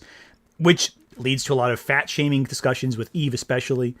And don't get me wrong, I love talking about big, strong women who can pick people up. I did a whole She-Hulk video, after all. But, like, there's something that seems really divorced from the type of story Invincible is when all it is these superficial kind of discussions, I think. Well, yeah, of course. Like, to add on what you were saying earlier, Mark, people, they want nuance, but they're really missing it. And we had a whole, like, the second to last episode was nothing but pure fighting, and it was spectacle, and it was really cool. But to be disappointed that the final episode was just a breather, an epilogue to get everyone's, like, emotions and components of where they are now, calling Mark like, oh, a bitch or emotional just because he was literally having genuine PTSD and panic attacks and genuine fear that the Viltrumites were coming to Earth. Like, that is very human, and that's what I really love about his character. Exactly. It pisses me off. It just really just goes to show the maturity, especially and not to stereotype, but it does seem to come from the male fan base that tends to overhype and like power scale the shit out of this show when it comes to the fighting, but like completely overlook the emotional impacts and personal one-to-one levels of the people. Exactly. Yeah. Yeah. Sorry, Andrew, I cut you off there. Sorry, Andrew. Yeah, no, you're cool. Yeah, it's like I see the same thing with, it's obviously nowhere near as complex as Invincible, but with Dragon Ball, a lot of fans just default to the spectacle, the power scaling, when there are obviously characters, and I get invested in those characters in Dragon Ball and in Invincible. So I was like, in the moment, I was a little disappointed that the season finale didn't have a big action finale, but after that initial moment, it's like, well, there was the tone there. It was all driven by these characters, and of course, I don't care about action scenes if I am not invested in the characters. If there are no stakes that I like want to see how people are going to deal with everything that's going on here. If I don't care about that, I don't care who wins or dies. If I don't care what happens to these people, you lost me on the story. So exactly. So it's like, obviously I want this downtime. I want to see who these people are, what they want, what's driving them, what's, getting under their skin, what's destroying them. Like Mark with his PTSD, like his episodes after the third time, it's like, okay, we're just gonna keep doing this, and then on the fifth, it's like, oh no, this is real. It's like, yeah, that's building. I literally jumped out of my seat when I saw that. I was like, oh fuck, he's actually here. Oh shit. And that's a change in the comics, how they do that, and I think it's so effective. Like it really gets you in the headspace that he's in. It's fantastic. I love that. Yeah, it's. I love if you engage. That's the engagement. Yeah, if you're just focusing on the action and the aesthetics, it's like you're not really here for what this is doing. Really, you're here for the light show, and that's disappointing. I can't engage with that in good faith. That's fraud fan behavior. Just here to watch some guys punch. Yeah, I'm glad It's why I made only one Dragon Ball video, and then the comments were stupid, and I was like, okay, I had other ideas for videos on like Gohan and Bardock. I guess I'm not doing those anymore. Yeah. Unfortunately, I hear you there. Also, by the way, to be completely immature for 5 seconds, all you guys saying the Saiyans would lose the Viltrumites, you're all wrong. All of you are wrong. I'm sorry. You're not right. I saw that Bardock v Omni-Man death battle, and I just kind of accepted that like there was a bias against Dragon Ball characters, so I was just like, all right, let's see how he beats Bardock, and then he beat Bardock, and I'm just like, okay. Yeah, it's like with Death Battle, they're always biased against Dragon Ball. Like at this point, it's almost like a meme. But like, if you're comparing Dragon Ball like to the extent of where the Saiyans end up, like, I'm like, good luck with Broly. Have fun with that one. Well, that was the video. The video was on the original Broly movie, actually. Oh God. Yeah. It's like, I love that movie.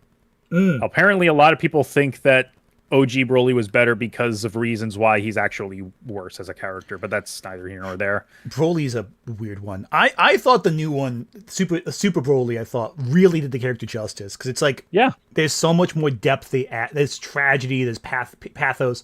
Whereas with the original Broly, it's like Goku made him cry as a kid a lot, and that's his motivation to kill everything. Ew, they turned him from a weak motivation monster to just an emotional bitch. Gross. Get that out of here. How dare we have nuance and pathos in our freaking Dragon Ball movie? They portray men being more than just masculine meatheads. Seriously. And that's why Piccolo's the best character in Dragon Ball. What? Fucking love Piccolo. Piccolo's fun. I love Piccolo. I think that's why I always love like Battle of the Gods, because most of that movie is just them putting off the fight so that they can just eat at a party. Yeah, I love that. I remember I love that movie so much. It's so good. I remember when it came out, a lot of fans who hadn't seen original Dragon Ball were kind of upset that there was so much antics. I'm just like, no, but this is Dragon Ball, man. This is great. Plus, if you didn't have that, the movie would only be 40 minutes. Maybe even like all the other movies. Yeah. Right.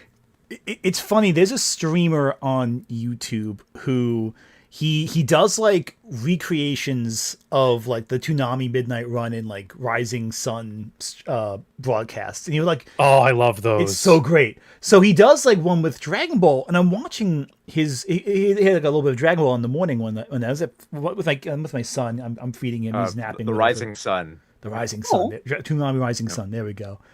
And they had like a re-edit of Dragon Ball where they made it like it was kind of like how Kai is to Z, except it was Dragon Ball. They just tightened it up and cut out some of the filler stuff.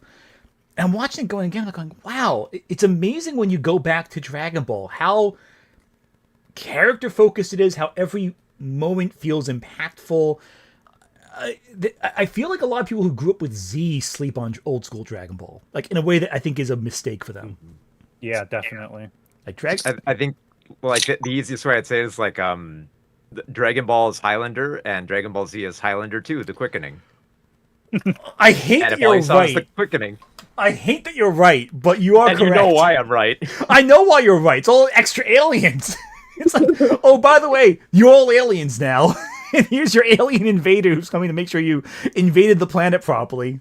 My Dragon Ball opinions get me crucified. Like, I'm like apparently one of the few people who thinks Wrath of the Dragon is like legitimately good. A lot of people are just very dismissive of it. You don't like Wrath of the Dragon? I love Wrath of the Dragon. I think it was a great movie. Yeah, I like Wrath of the Dragon. I like the original Broly. I love the tone. I love how it felt like an actual movie, and it was actually like feature length. It was like 70 minutes. With like build up and shit. My Dragon Ball hot take is the best of the original movies is World's Strongest. That's my hot take. That's not a hot take at all. I hear that all the time. Oh, really? That's a common take? I thought it was like a hot. That's pretty common. I disagree, but I respect it. I always thought like Janemba would be the one they'll go to because that's like a. That's up there. I feel like that's up there because it has Hitler getting killed by Gohan or Goten or whatever, which is always fun. Tanks. Go Tanks. There we go. I mean, I like when Gogeta shows up, but like, man, that movie is so fucking boring to me. It's just all one big boring fight scene. Yeah, I feel like I liked Janemba more when I was like 14 than I do when I'm like 34. That movie does not. That one gets a little worse as time goes on. It's gorgeous. Like, it is beautifully animated. Oh, but amazing. Man, I can take it or leave it. Yes. Dead Zone I'm seeing some love for as well. Dead Zone's really good. Dead Zone's good. I think I love how dour it looks. The animation is so grim. Oh, it feels like a really great middle ground between Dragon Ball and Dragon Ball Z, which it technically is. Yeah, it's that like that and the Raditz saga. Oh, Raditz saga. The early Saiyan saga, I think, is like a great visual of that. But look at some of this. Like, I'm trying to find like a good piece of animation here to show you what I'm talking about. Like, oh, here we go. Here's a cell. Like just look at this. Like, that is some. Like, see, like, whenever, like, the castle crumbles later and shit. Oh yeah. Man. Or like the big black hole in which everything gets sucked into the dead zone. Like, the action is really. I might just watch Dragon Ball after this stream. I'm not gonna lie. Let's watch Dragon Ball after this. I have my original VHS tape of the original Broly movie. I can hook up my VCR. We can like watch all the previews and stuff. Oh, I love that. You know what I always loved about the old school Dragon. This is something that a lot of people may not know. I love how we get. This is how these streams work. Get sidetracked.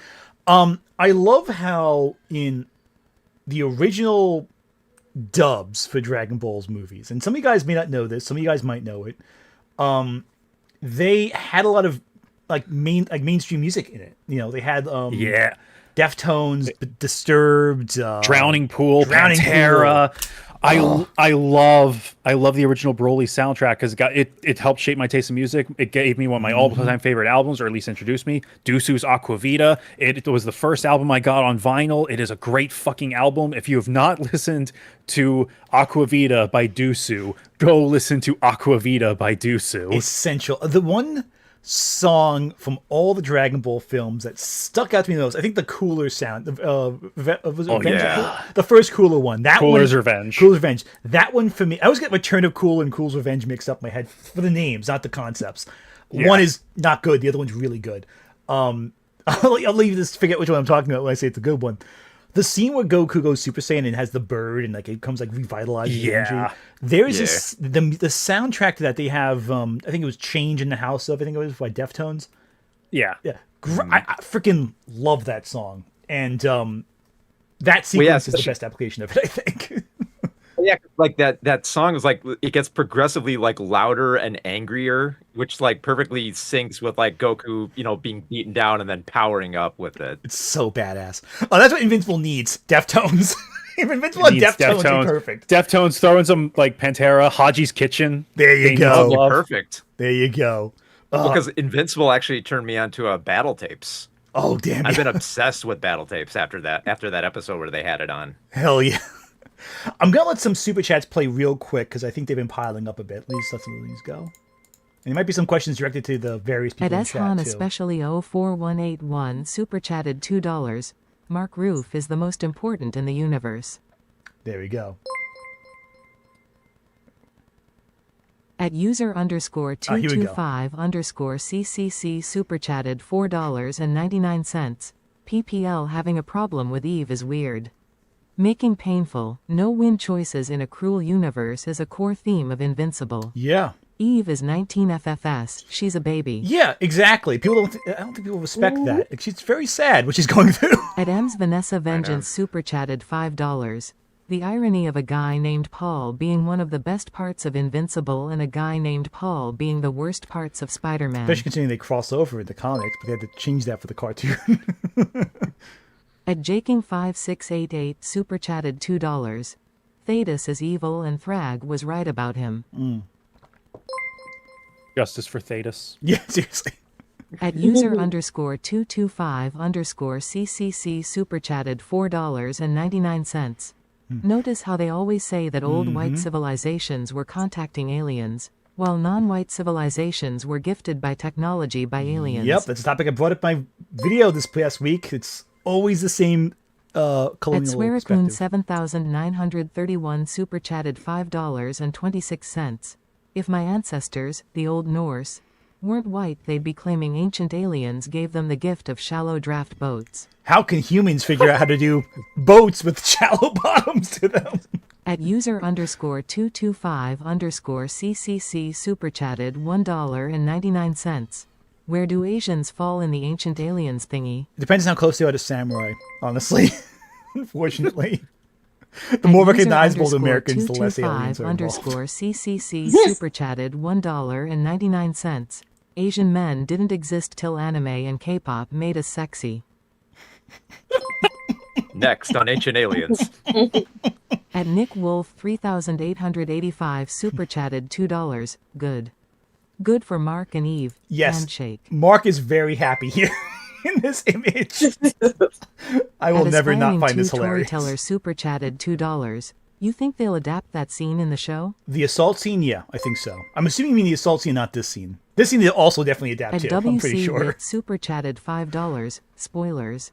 Eve and Mark have a kid later on. Hating Eve for not having Mark's baby, while referencing the Big Nissa spoiler is just lying. Exactly! It's a major component of the story. Anyway, At Scorpion 104 super chatted $2. Look at the cankers from Ed, Ed, and Eddie. Okay. We'll take a look I don't at them. wanna. I don't know. I want. They gonna be an Invincible? Super chatted I hope not. $1.91. Weird. On Anissa and Eve, it really shows pretty privilege and how people don't really take a consistent view of Saw and similar topics. Also, JJK TikTok has lobotomized so much media discussion. Agreed there, but we'll say this. I don't think Eve is not pretty. Let's just get that out of the way. Runner super chatted $5. She's gorgeous. Mark defeats Omni-Man at the end of season 1 not with physical strength, but with his words, Exactly. and that's what causes the most change in him. Yeah, exactly. Love you, Dad. At Ermanita Rules super chatted $4.99. Whenever I think of power scaling, I think of the brain rot that is the KOTM channel. You hear about that one? It's a whole thing with Godzilla power scaling. Oh, God. At a Nick whole- Wolf it's a whole 3885 super chatted $5. I remember when DB Super came out and so many people hated the Dr. Slump crossover. It's great. Now, Oh, it's gatekeeping wonderful. bad, but I Amazing. question their understanding of Toriyama. Yeah, it's all gags. It's fantastic. I love that.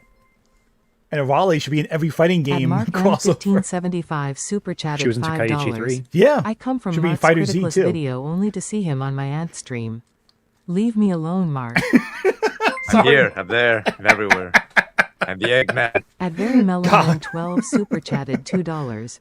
Those old DBZ films gave me so many bands to hear. So many bands. It's incredible. That's how I learned about Dream Theater, History of Trunks. Oh, At exactly. Olivia_Williams_Purple_Fairy super chatted $2. Can't listen to Disturbed anymore. Yeah, the Zionism's a little rough. That's tough. That sucked without learning about At that. Nick Wolf 3885 super chatted $5. I remember when Gohan was away for months fighting evil, came back to a changed Vidal. People were mad at her and wait, what were we talking about? Yeah, exactly. There we go. Wait, here's one last. I'll pause supers after this next one. At Confused Rune This is a super good chatted 96 launching point for cents. discussion. I meant more in the conventional view of pretty. Eve, Anissa just based on design. Also, if anyone wants more conspiracy stuff, look up Nordicism. Yeah, Nordicism is a whole other thing. But I do think it's worth discussing just for the sake of, I think, just completing this discussion here before we move on to the next bit with Pragmata. So, obviously, I think it's reflective of the super... how do I phrase this correctly? I'm trying to find a way that's like... I'm trying to find the best way of phrasing this. It's very interesting seeing how certain people have reacted to the character arc involving Eve physically. Because I've seen different reactions from different people. Her current character design in the show. And I think it is... Okay, I'm trying to find the right way of phrasing this. 'Cause I don't want to sound dismissive of anything. Or sound like one way or the other about it. I think it is reflective of realistic body types. And if you saw a person like that in the street, you would not think that person's unattractive. I mean, seriously. Like, let's be blunt about that. Like, if you saw a person physically look like that, there'd be no fit. You would never call that an unattractive body type. No, those hips don't lie. No, exactly. Like, let's be blunt. People are acting like she's like become like the free. Like, okay, let me rephrase that. There is a certain subsection of the audience who is reacting as though she is transformed into the Baron Harkonnen from Dune. What planet are you living on? I'm sorry.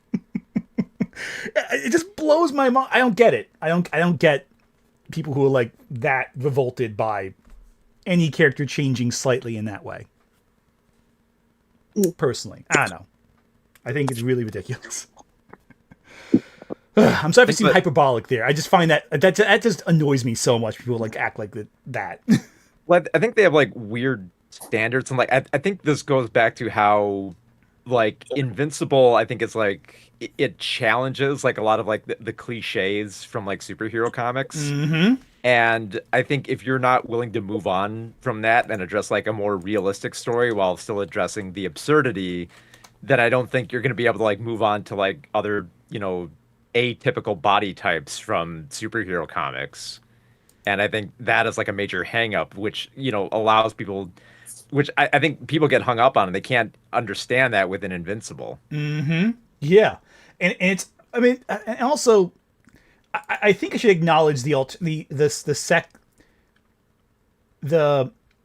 other side of this too. There's also a lot of people who are extremely happy about this. I've seen you too. That's the other side of the problem. Maybe you guys should calm down a little bit, but still, like, at least you're better than the other side. I think personally. Anyway, before we go into that topic, let's move on to Pragmata. I think we've discussed Invincible enough for right now. Okay, so with this, there was with Pragmata. Okay, so who here has played Pragmata so far? Let me go away from that. I have not, and I'm not as informed, but I think at this point I will excuse myself from the discussion and let you guys talk about it. Fair enough. But there'll be stuff with how these goes. We always have something to you'll be interested in. I guarantee. Oh yeah, I really wanted to touch on Invincible. Fair. Amber and Eve did nothing wrong. It was just their writing. Yeah. At least in the Amber too. Amber also, like, the way they talk about Amber, it's like freaking like, oh god, whatever. You know what I'm trying to get at. Honestly, I was a little disappointed that things didn't work out between Mark and Amber, and then Mark went with Eve. I liked Amber. Yeah, Amber's good, but I do prefer Eve. I think she's just I think they're both very different characters, but I think Eve I like a little more.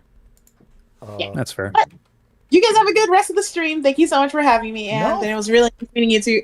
Talking with you guys too, Mark and Andrew. You're always welcome, Matisse. And you're working on anything right now? Any videos you have in the works? I am putting my nose to the grindstone because racists are pissing me off. I have a video. I've recorded 2 videos today about analyzing 2 sitcom episodes about why I think it helps as a launching board, as why I think DEI is actually important and what it actually is meant for. And an episode about from Pepper Ann about how even with the best well-intentions, some shit can still come off as like racist, as a way to just further discuss what's been happening in the Amazing Digital Circus fandom, all that's been happening going on. Yeah, that I have to talk eventually about the Amazing Digital Circus. That's a whole cornucopia I'm scared to even begin touching upon. If I'm being perfectly honest. Still enjoy the show myself. I bought my tickets for this finale. I refuse for racists to make me feel uncomfortable about it. That's 100%. But some of it is like I am like some of this controversy. I'm like a little overwhelmed by what they're all talking about. Like, Jesus Christ, some people are intense. Yeah. But anyway, thank you so much for being on. You're always welcome back. Thank you. Thank you. Go watch Goats. Sony's Goat. It's like Black Zootopia, but even better. It's on digital now. Yeah, that's one I did not see yet, Goat. I have to watch that at some point. Amazing. Great soundtrack. Great energy. Black as hell. There you go. And thank you as much. Bye. Farewell, Ortiz. Bye. Later. Okay, so how much have you all either of you seen about Pragmata? I have seen some discourse about whether or not the kid is like being framed in a bit of an uncomfortable way, and I've also heard discourse about why are there no mom games, and that's kind of it. Fair. Well, listen, I want to talk to you guys about this. First, the serious issue with this game, the use of AI art in Pragmata. Oh, this is a serious topic, very serious. The game features tons of art designed and illustrated by AI. I want to show you an example of this. It's truly terrible. There's an AI image generator in the game itself that just generates art. No. Look at this. Look at this art. Here's the AI doing it. Every time you get something in the game, this AI draws art for you. Oh, is this a bit? It's a bit, yeah. It's a bit. Yeah, okay. It's a bit. Okay. There's no AI. Yeah, there's no AI art in the game. No, but it's because the AI in the game does art whenever you're you do stuff. Wait till you hear about this Will Smith movie I found. God, full of AI. There's nothing but AI in this movie. iRobot. What are we? Some kind of iRobot? God. My favorite line. That's another freaking movie. iRobot. I always forget. iRobot feels like a fever dream to me, honestly. Like, it's such a. It's one of those movies where like, you kind of look back and you go like, how the fuck did this get made? Like, who made this? It was 2004. Was it 2004? It was the mid 2000s. It was a different time. It really was. But like, you look at it and go like, imagine if a sci-fi novel got a major sci-fi novel got an adaptation today with the internet as it is, and decided, we're just going to ignore everything about the book, like all of it, like the entire message, the entire structure of storytelling. Nothing from it is going to be adapted, except for like the 3 laws, which we're going to break immediately, despite the fact the whole point of the book is that the laws can't be broken. iRobot? Nah, My Robot. My Robot now. Who made that? Was that Alex Proyas who did that one? I feel like it's an Alex Proyas kind of thing. It wouldn't surprise me if it is. It's Alex Proyas. Yeah, that makes sense. Yeah. For those who know, Alex Proyas, he did The Crow. He did Dark City. Knowing. Oh, he did Gods of Egypt. I always forget that. Gods of Egypt. God, that movie sucks too. Jesus Christ. Like, he's one of those directors, when he's good, he's really good. And when he's bad, it's, like, painful. And there's no middle ground. The John Borman of the 2000s. Yeah, honestly, he is well, not to the same degree. I feel like Borman, like, because okay, so Mark, I forced Andrew to watch Zardoz and do a video on it. You ever see that one, Mark? Oh, Ever see Zardoz? Oh, Zardoz. What a You sound so enthusiastic about it. I can tell you've definitely seen it. The gun is good. The penis is evil. Penis is evil. Great masterpiece of cinema. I mean, like that beginning, that hooked me. You see that? It gets you. It has a power to it, man. It has a power to it. It's a very long, hard power, and it gets you. Once you got it, you're in there. God, Zardoz. I know that video did not do well, but like, fuck it, it was fun to make. It was good. Yeah. Anytime someone says you only in it for the views, no, that's proof of it. Zardoz was proof I don't do this for the views only. That's one of those videos you make for you. Mm-hmm. Yeah. Like my Halo 2 video. No one watched it. I don't care. It was so much fun. Exactly. Like, no one is going to care about this, but I love talking about it. It's a shame because sometimes you're like, oh yeah, this video is like, it's. I know no one's going to watch it, but I kind of love it anyway. That was one of them, but still, if everyone in chat has not seen Zardoz, you should watch it. The fact it came out before 420, I think, is very typical. Is very perfect, I think, but for different reasons. Anyway, okay, so I'm gonna boot up this video file Dead Domain talking about Pragmata, and this is gonna go over a few of the drama points. We're just gonna do a quick react of it, I think, if you're up for that, and then just discuss it from there. Because if you're not familiar with the game, this will bring you up to speed with the controversies real quick.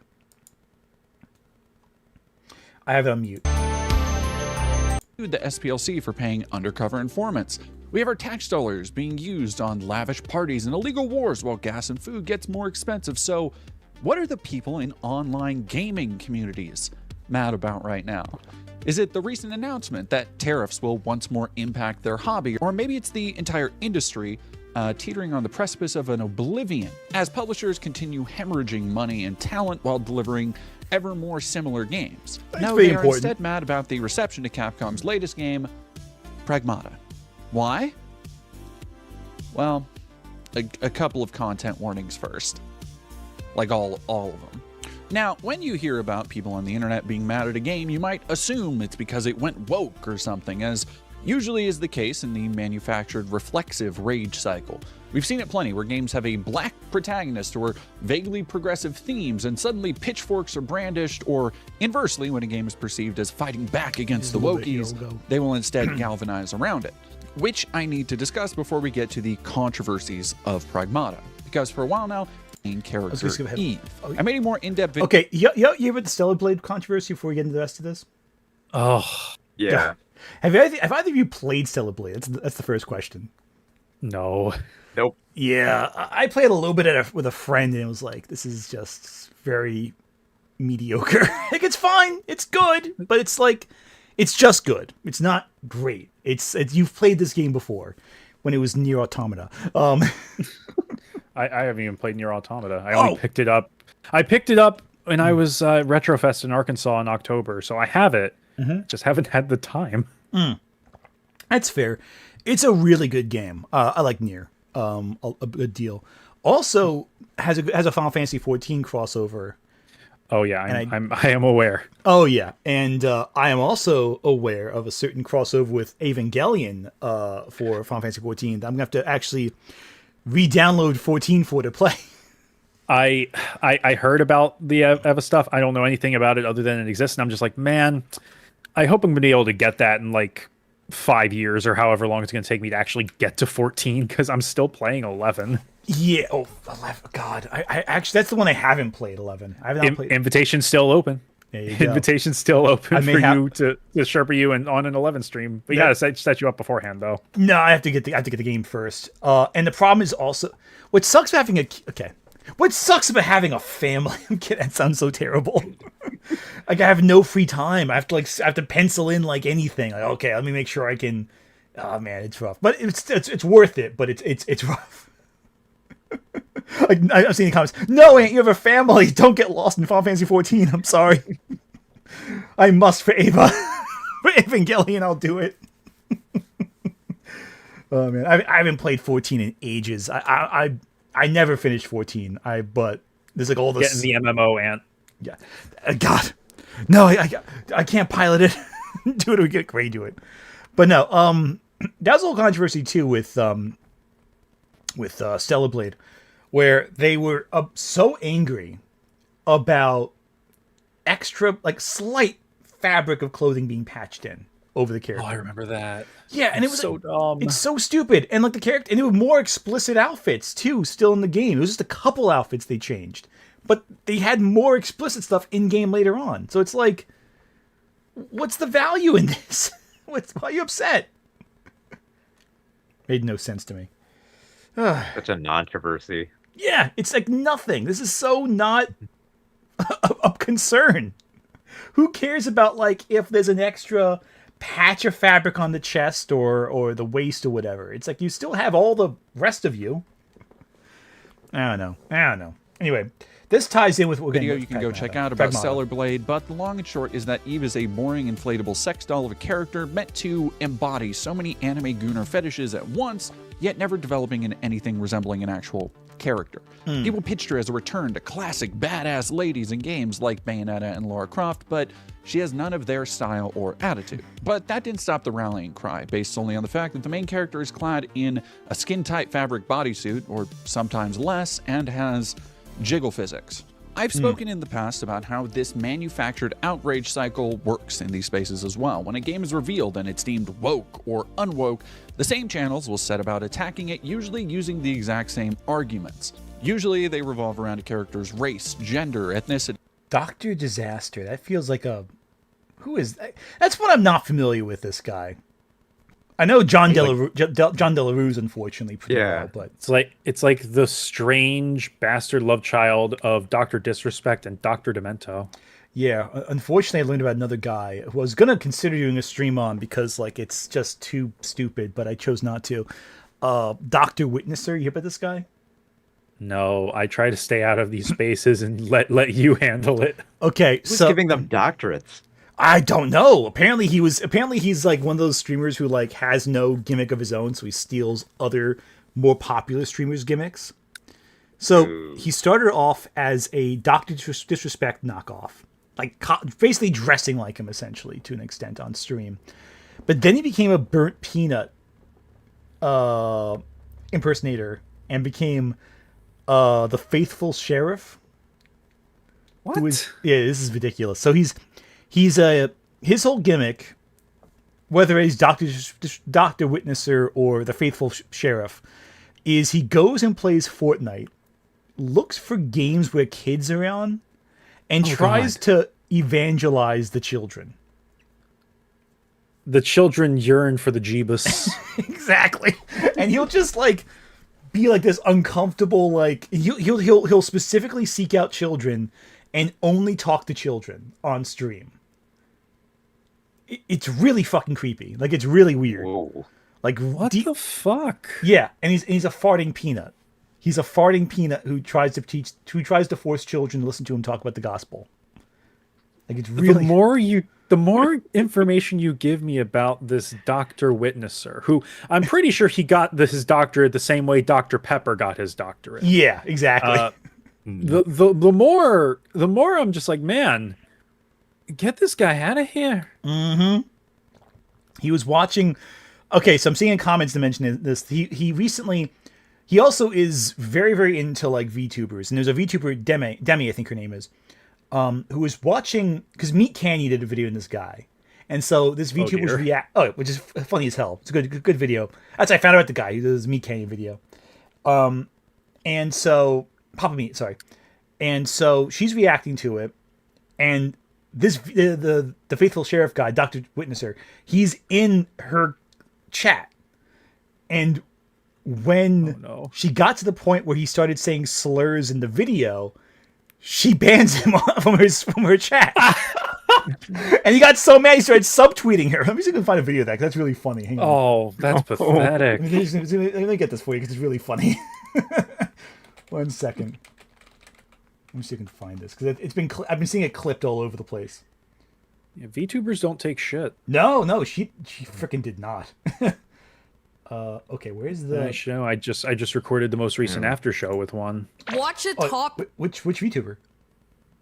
My friend Kielana, small time. Oh, hell yeah. I think this is what I'm looking for right here. There were so many people who were using that like Snapchat filter thingy before he was a thing. I'm trying to cheat and find where they have to have the. No, I don't say it. Right I guess he's on WikiFeet. Oh yeah. Oh god. Let's see if I can find. We gotta get Noah on WikiFeet. God, Noah is trying. Crimes New Roman Noah specifically, not the other Noah. God, I'm still. It's okay. I'm not gonna get into it. I'm still getting. Right. No. I'm still getting pestered about that nonsense. I'm like, oh come on, really? But no. No. Crimes New Roman wants to get on WikiFeet so badly. But no. So I'm trying to see if I can find this real quick. God and our extremely parasocial recipe for success. You just gotta be food. It was absolutely insane.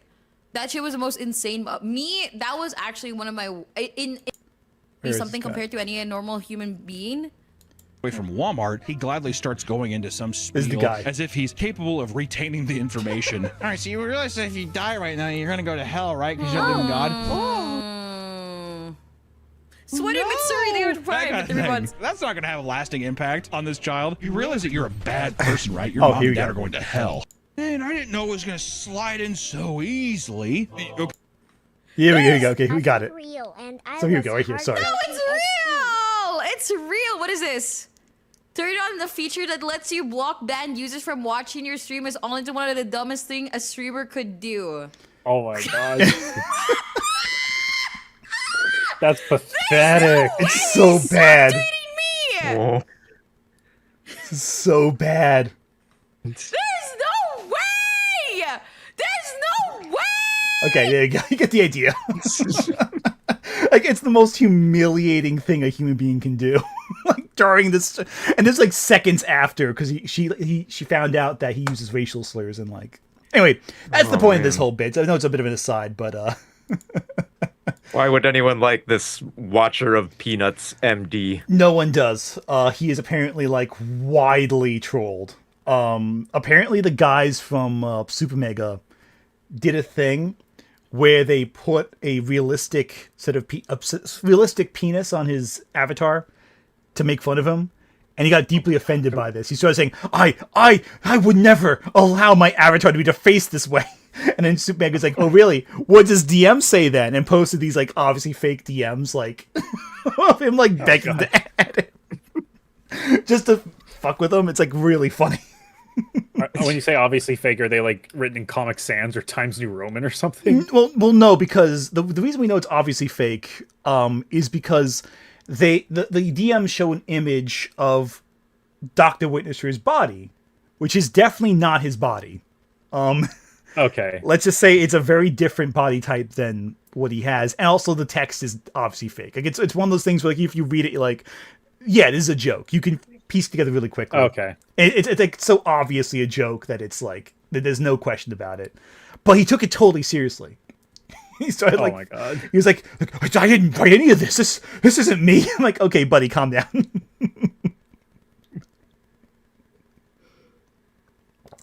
Yeah, well, you gotta learn to laugh at yourself. Yeah, at a certain point, it's not worth it, man. Just give up. Yeah. Yeah, like doubling down, real, right?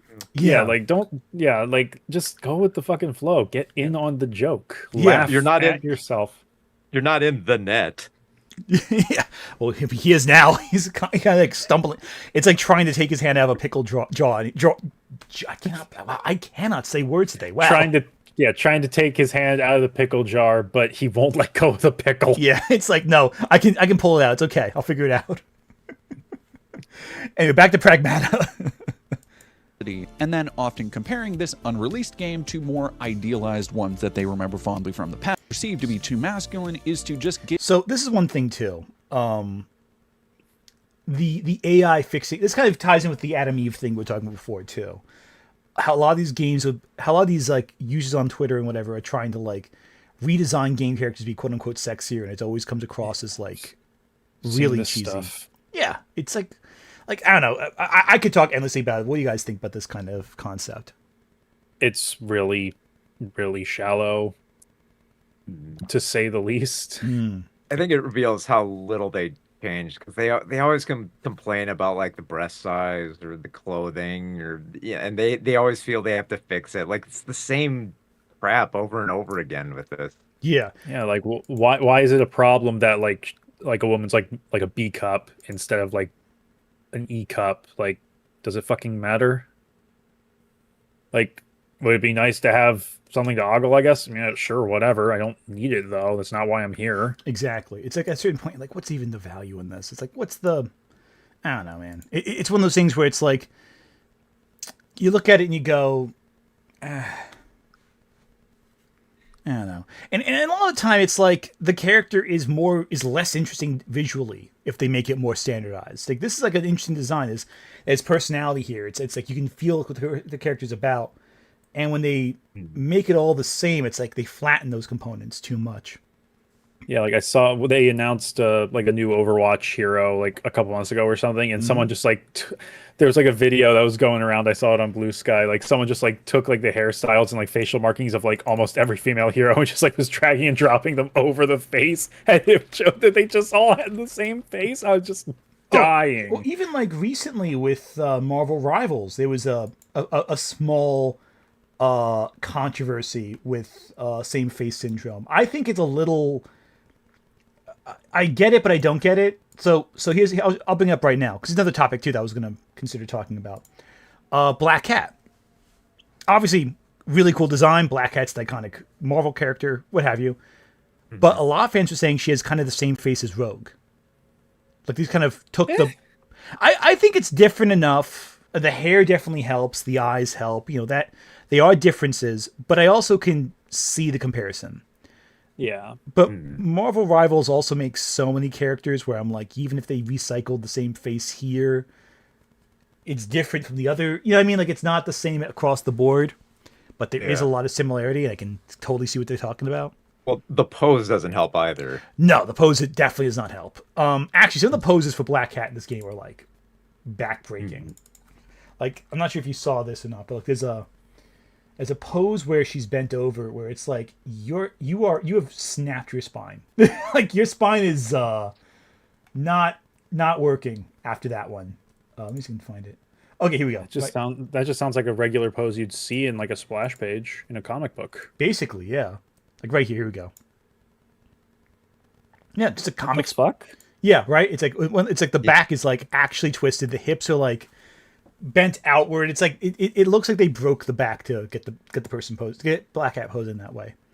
But like, it's also not as unrealistic as she is in the comics too. She does that in the comics too, those kinds of poses. So it's like not so bad, in my opinion. I think so anyway. But I can see the complaint. Pragmata, god damn it! What the fuck? In the chat. Pragmata. Oh No. Think of the cute AI drawings. Think of the good AI drawings. You win chat tonight.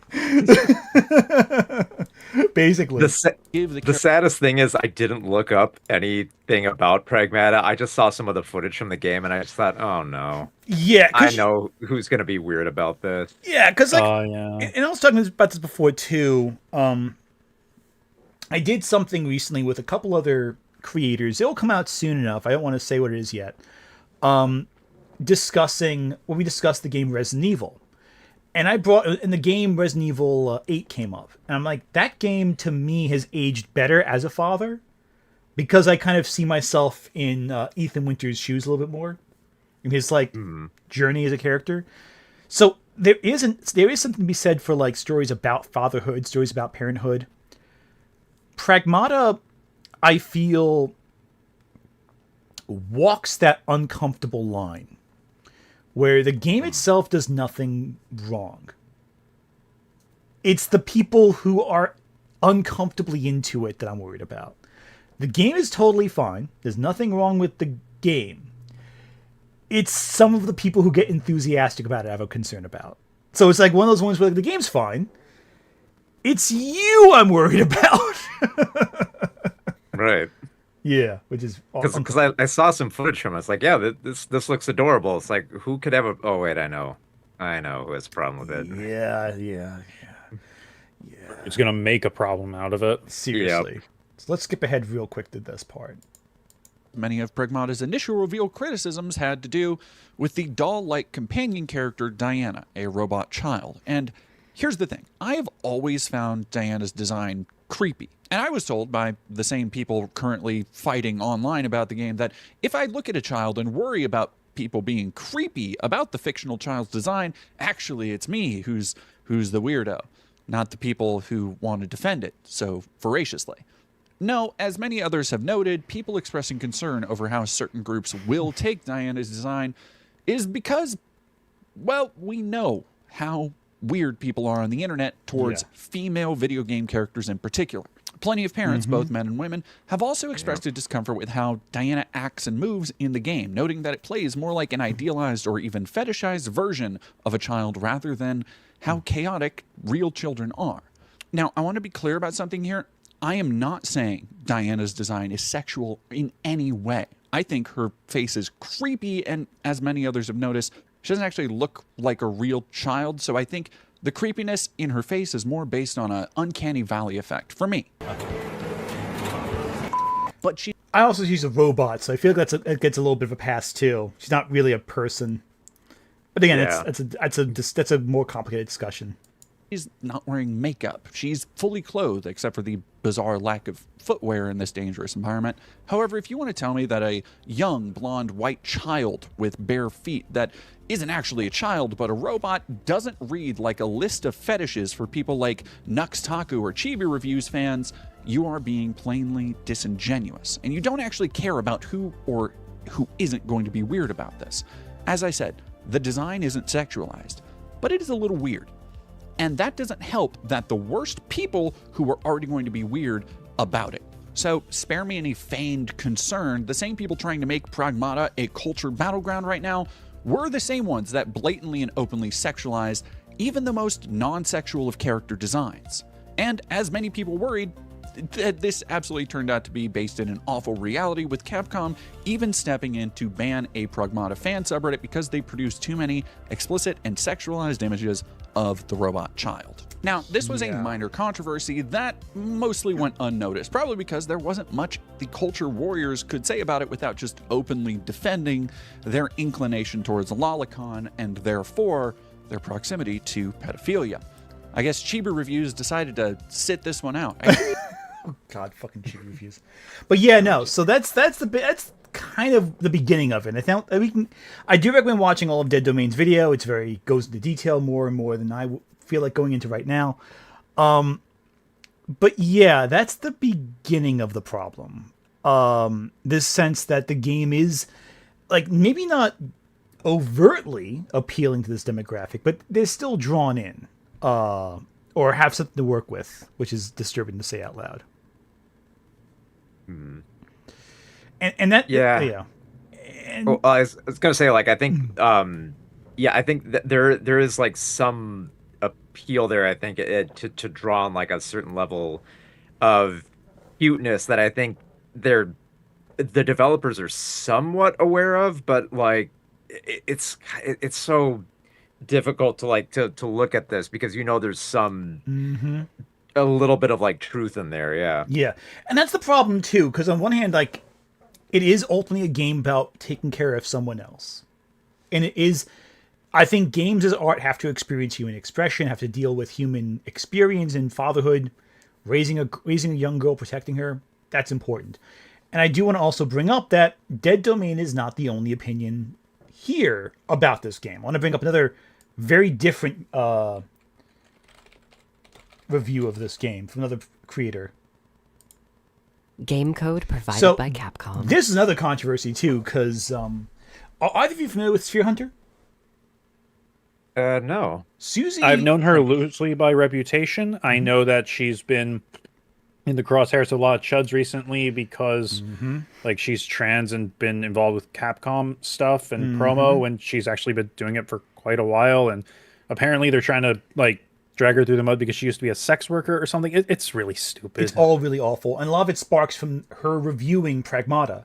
At least recently anyway. She was like freaking awfully harassed over being trans, and they were questioning, are you real? You don't like play game. You don't play gamers. You don't play games. She's not a real gamer. And like, her history with horror games is extensive, especially Capcom horror games. She has a long history with the Resident Evil franchise specifically.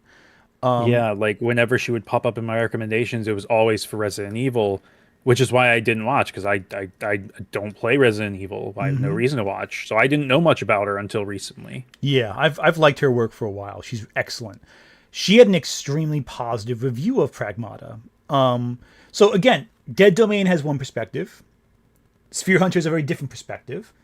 Both equally valid criticisms of the game, but her experience with was very different. I'm gonna play costumes and weapons. I can easily see anyone sinking up to 20 to 30 hours into fully 100%ing this game. So on top of being quite fun and very unique, Pragmata is definitely giving you your $60 worth. It's environmental storytelling that feels extremely prescient. In the safest part of the station, the shelter, Hugh and Diana upgrade their gear and spend time with each other. All throughout the game, Hugh talks about his own life before the events of the story. As an orphan, he's had quite the rough and tumble upbringing, being a sort of mechanic drifter who's seen a lot of what Earth has to offer. After almost every story, after each warm moment, Diana will regularly say something along the lines of, "I want to do that as well, Hugh." Diana will remember the things we talked to her about and reference them later on. For a few hours, I was questioning the validity of Diana's extreme interest in humanity. How much of what she's saying is real? How much of it is data collection? Sure, she's saying all the right things as I give her gift after gift, just like Chuck Green, by the way. She's drawing cute pictures of Hugh and herself, but maybe betrayal's right around the corner. Maybe Diana's working with the rogue AI, I thought to myself. As you explore the station, you find pieces of data called Read Earth Memories, or REMs for short. Can you believe they put a man on the moon? Each of these data clusters are the gifts we give Diana, printing out full dioramas for her to play, interact with, and learn from. As I unlocked more of these, and the shelter began filling out, becoming more homely, Diana's existence became clearer to me. Diana is a child that was lovingly created by human hands. And now, she's our child. The line between artificial intelligence and inquisitive curiosity quickly blurs. Like I mentioned, she might be collecting data on Earth in a more cold, algorithmic sense, but she's also undeniably growing her understanding of humanity and growing a legit attachment to Hugh and us. There was something so cool about hearing Hugh explain the unexplainable to this curious android. There's this great conversation in the New York level where Hugh tries describing what the real city is like back on Earth. It being loud and kind of dirty versus this empty, artificial, and overly clean simulacrum. This sets off a surprised reaction from Diana, prompting Hugh to defend what he means by this. These aspects of the real NYC are what make it such a tangible human place, a concept completely new to a creation like Diana. In the shelter, there's this looping, melancholic, and deeply nostalgic music playing under Hugh's busy work and Diana's fun and games. Yeah, and so the vibe is, there is a lot of artistic merit to the whole thing with Diana in this game. That's the thing also. It's like, you look at it and you go, both sides of the story I get. I get looking at the perversion from some people online who just degenerate and awful. But there's also a lot of meaningful storytelling to be had with this. And I think the point that I think is very interesting to discuss is like, I wonder because stories often have elements involving children that are like, you get where there is the emotional storytelling, but you also can see how it could be interpreted in weird ways. And in some storytellers who take it very far. And I think a movie that I think of when I think of this is Leon the Professional, which is yeah. Mark, what's your opinion on Leon the Professional? I'm curious about that one because I feel like that's a bag of a lot. It's a very tricky film because it is balancing this this dynamic between like assuming the idea of either like a father figure or something else. Yeah. And it's not an easy watch. I mean, I was way too young when I first watched it, but it was bizarre. But I think I think trying to frame children like a different light is such like a tricky thing to do, that I think it almost like kind of helps to have like a fallback on a different aspect or a different trajectory for that relationship, so that it can't fall in it. Because like Leon the Professional could you see all the pitfalls of where it could go horribly wrong. And you see like Leon like narrowly like avoid, taking this relationship in the wrong direction, which I think, looking at like this game, I think is kind of interesting, because I kind of see that aspect of Leon in there. And I'm sure like the game doesn't have this ability where you have to choose a route for how you interact with this. It seems like, from how they set up this environment, that it's kind of set on a path where you're going. Yeah, I want to remind everyone, we have not played this game. We're basing it off of what other people have said. I have not played Pragmata yet, though I do want to. I am interested in playing it. But I get where both sides of this discussion are coming from. Diana there are elements of her facial animation that's so unsettling, but I also feel like that's Uncanny Valley. There are also elements of like being a young father myself, where I kind of project myself onto this story a little bit, So there is that angle of it. You get this sense of like, oh man, you almost feel like the fatherly desire to protect someone you care about, like when vicariously through the game. But then like you also, through that same, for me anyway, through that same perspective, I also get very angry at people who fetishize this kind of component. I get upset by that. Yeah, I mean, beyond all, on two levels. One, because it's a child, but also because it's taking something that is, in many respects, a very pure story, and corrupting it in a way that you almost feel like you want to protect this. I mean? I'm not phrasing it correctly, but I'm getting at it, hopefully. I think a problem with that is that I think it's like you said, like it's a perspective that you can see within yourself, and I think if you don't have that that personal experience, or have like a willingness to go to that area, it does create this like weird aspect where you kind of pervert it and you kind of like project different things onto it. Exactly. Because I think like your experience really does affect it, especially because I remember, like after I had my kid, like I went back and played Max Payne, and and I couldn't. I got like through like 2 levels, and like if you're familiar with the story, it if you're a parent, it hits you way different. It rips your heart out immediately. Yeah, because it's heartbreaking. I mean, when you're a teenager, it's like, oh, it's all edgy and violent and cool. But like as an adult, you're like, oh no, the fucking family dies. Right. It's horrible. Like it's violent and shit. But it's like it's funny with that. And I'm trying to think what else. There's a few other movies and games I have. Oh, not games so much, because I haven't had time to play too many games, unfortunately, with like Parenthood. But there've been a few movies I've watched again that I loved when I was younger. That I'm having a harder time now as an adult with a son. Here's an example of one that's not what I'd expect in a normal conversation about like Pragmata.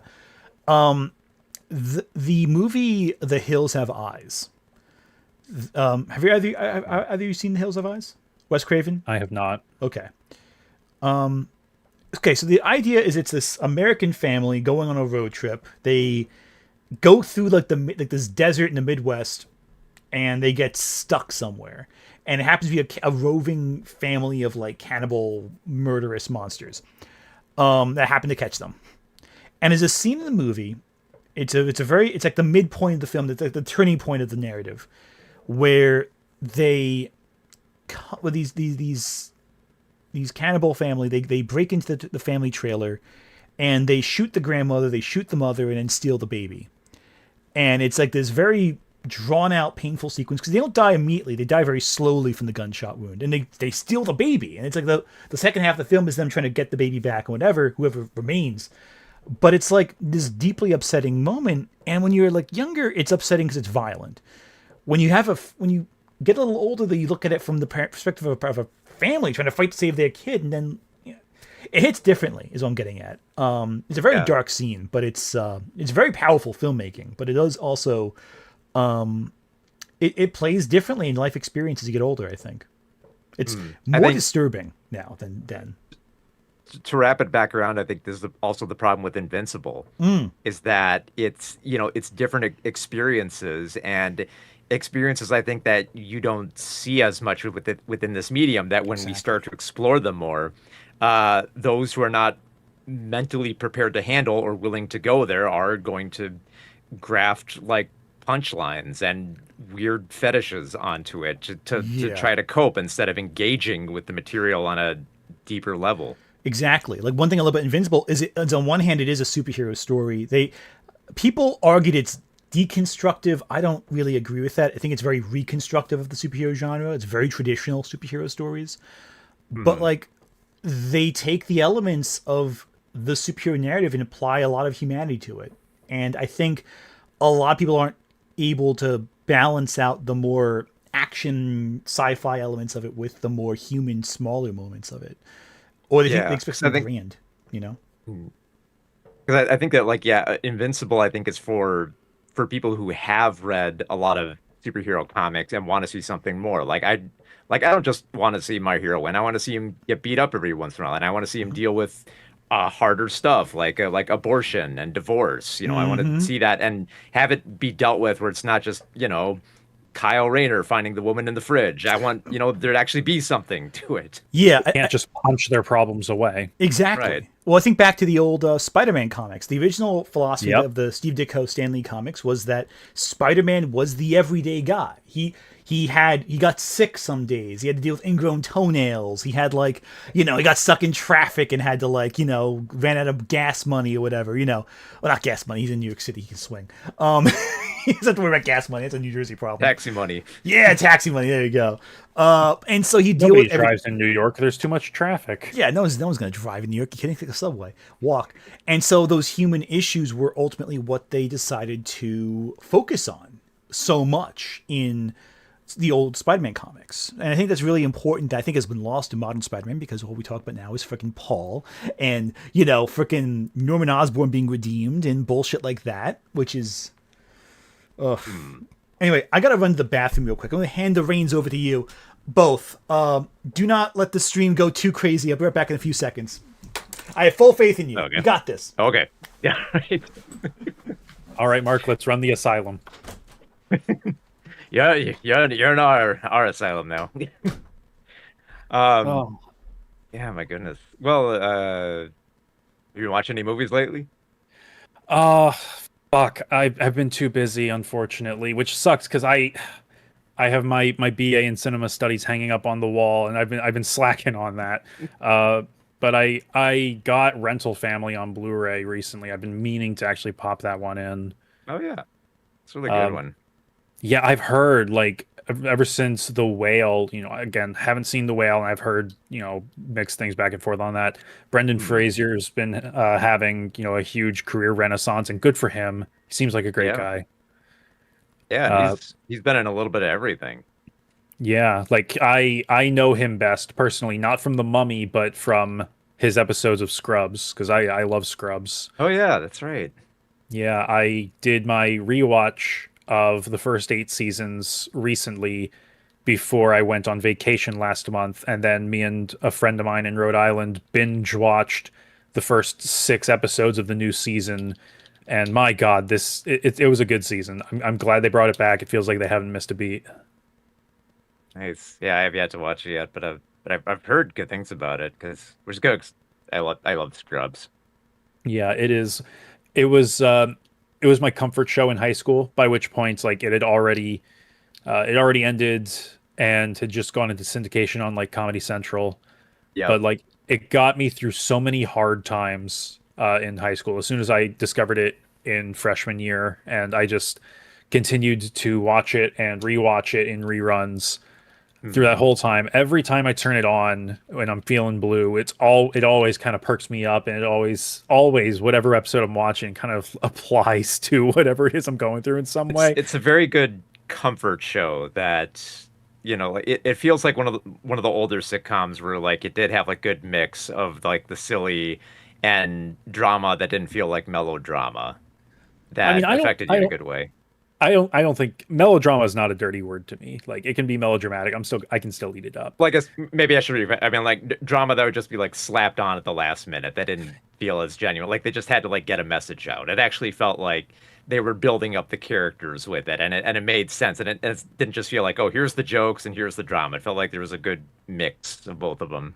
Yeah, the jokes disarmed you.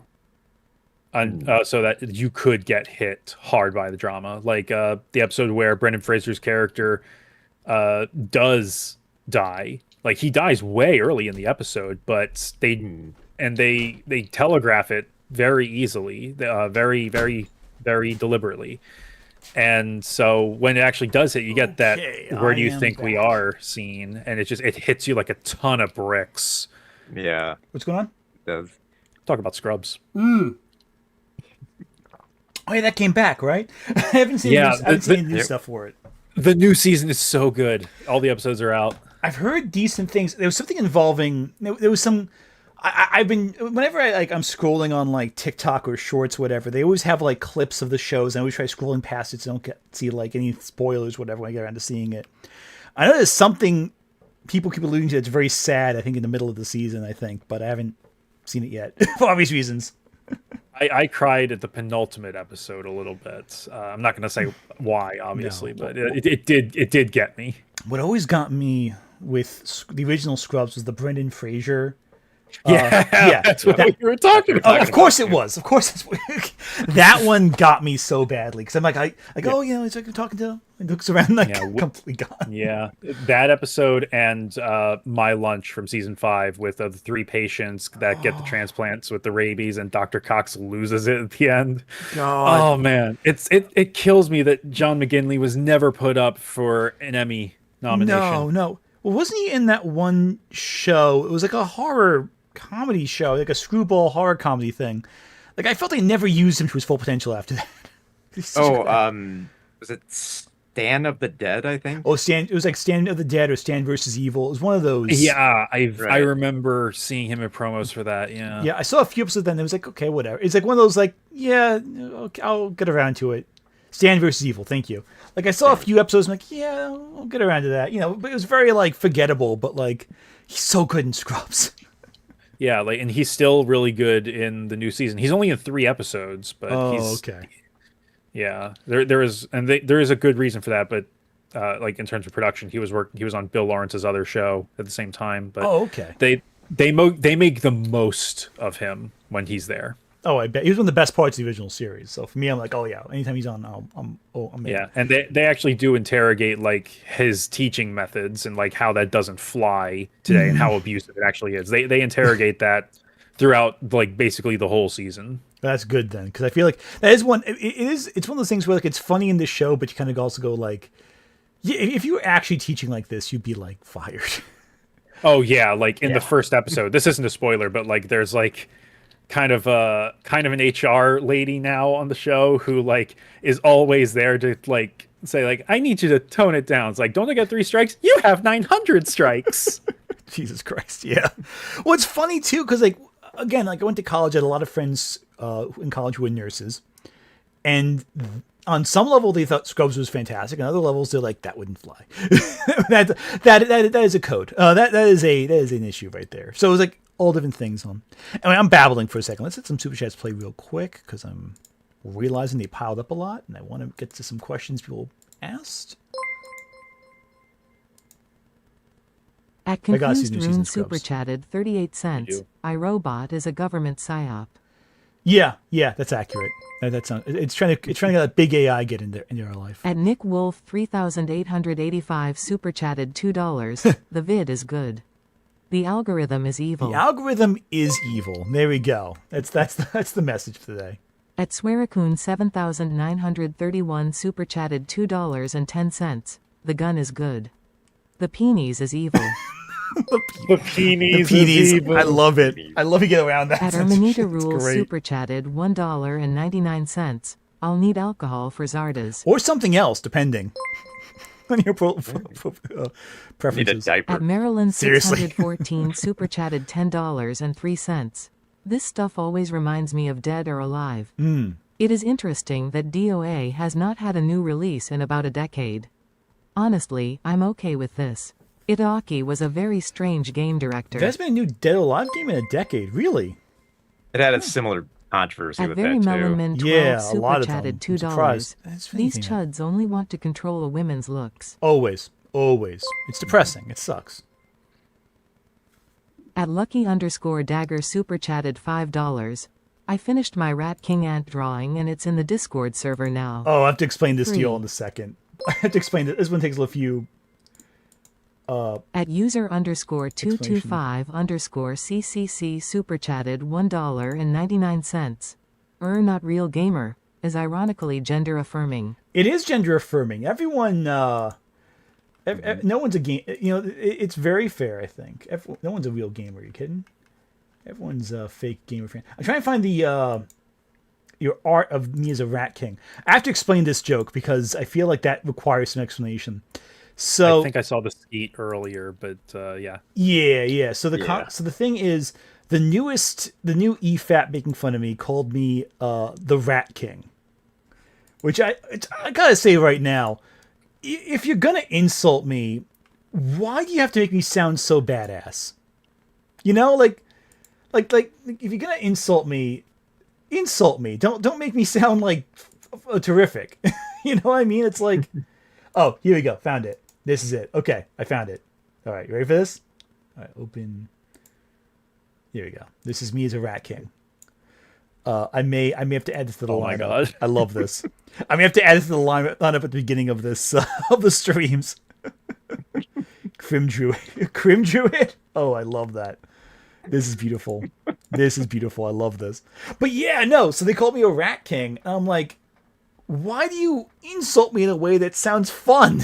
Like, there's so many jokes you make about that. Like, so bad at this. It's like I think back to freaking the Godzilla remake from the 90s, where they shoved Siskel and Ebert parodies into the movie, and they didn't have the monster eat them. God. It's like, right. It's so obnoxious. You couldn't even jab at your critics, right? Yeah. It's right there. It's right. There's so many ways you could do it, but they don't do anything with them. Of course, for better or worse, I am thinking of a different reference with the Rat King. Oh, we got a super chat coming in. At Maryland 614 super chatted $10.03. Completely unrelated. Feel free to answer later, but if you could adapt Fear and Hunger, prestige TV or movie series, who would you cast? And why is Super Eye Patch Wolf gonna be in it? Well, Super Eye Patch Wolf has to be in it the same way that freaking Matt Pat has to be in the the Five Nights at Freddy's movie. Okay, I'm trying to okay, I can't find an image that does not have nipples on it, but you ever see VHS 94? It'll make sense in 5 seconds. You ever see VHS 94? No. Okay. I can't do horror. I'm too squeamish. Okay, so I'm not going to bring it up then because this might disturb you. But if you've seen VHS... You can describe things to me and I'll be fine. So in VHS 94, there's a segment where they go into the sewers to find a rat man. And the joke is like, oh, we got to find the rat man. He's like an urban legend in the sewers, whatever. They stumble upon like an eldritch horror situation where out from the sewers emerges like this twisted, monstrous entity known as Ratma, who basically the black slime pouring from his mouth is used to baptize people into the cult of Ratma. And like all the worshippers they all go like, oh, hell Ratma, hell Ratma, hell Ratma. And so I think of Ratman, I think of that Ratma thing. _CCC super chatted $1.99. Do you think House of Leaves could be film adapted? No, I don't think House of Leaves can physically be adapted. From what I know of House of Leaves is that it fucks with the actual like formatting of the medium of the novel. In order to like properly adapt it, like you would have to like make it like a live performance as well as a movie. So you'd have to do like you have to like get stuff happening like in the theater with like the actual like the actual room people. Like you'd have to do some crazy stuff. Yeah, and that no one's gonna want to do that. It's not like a fucking George Lucas being like, okay, if you don't upgrade your sound systems, we're not giving you Return of the Jedi.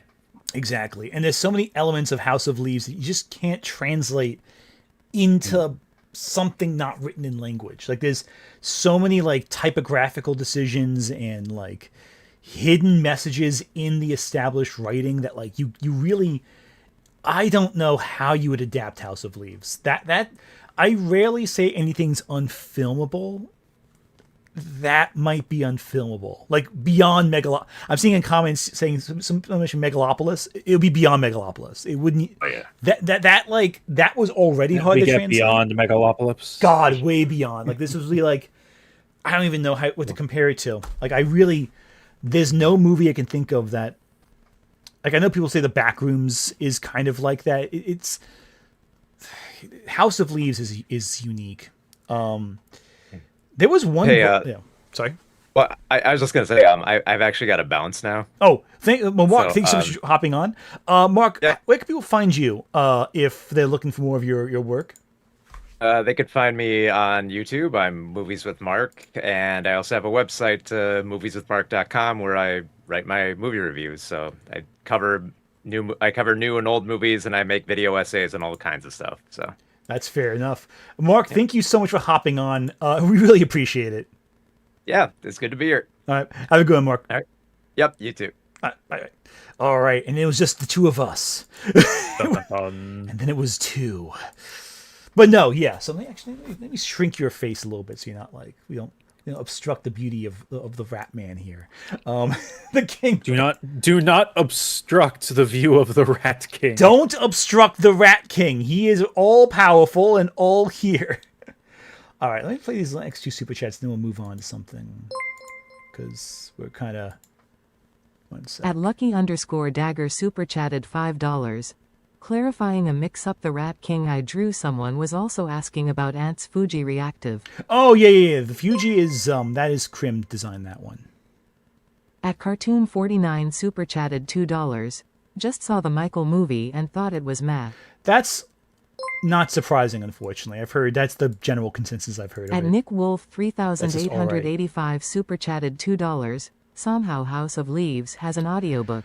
_Ant. I don't know how. Like that just seems, I don't know how that would work. Someone report on that. Yeah. Actually, speaking of terrifying audio, did you see the new AI meta? No, I'm gonna bring this up on this from Blue Sky. I saw this going around. I didn't really pay it much mind because like wrestling AI generated stuff. Did you listen to it? I did not. Okay, I'm gonna play this. So to give you some background on this, this is I'm gonna tell you this right now. Nothing can prepare you for what you're about to hear. Super pause. Okay, so the concept is this is a clip. And this is a real clip from a real YouTube channel. It's an AI generated nonsense bullshit. I want you to prepare yourself. Nothing I could say you won't expect what's going to happen next. Let's just play it. Okay. I love this kind of thing. Okay, there's no. Let's not beat around the bush. Let's play the clip. Millions of fans are making right now. Can you afford it? Maybe. But do you feel like you have to be there? That's the question. And for a lot of people, the answer this year seems to be not quite. The show will happen. The stadium will likely fill up one way or another. What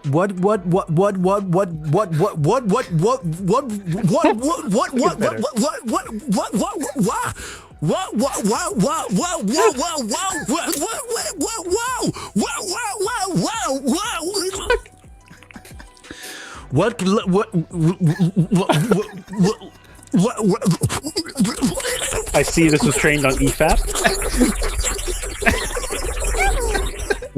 Phineas, you having the best time. I saw this happening in the chat. It's so dumb. Like, What is this? Exactly. I mean, like, whoa. What is this? Man, is it just me or has dubstep gotten lazier? Anyways, like,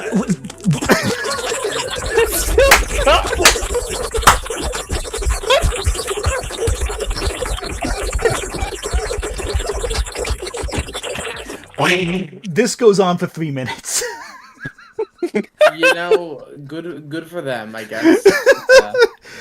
Phineas, this is the new. I thought YouTube had rules against like sex and sexual noises and content. But why is it so wet sounding? Why is it so wet?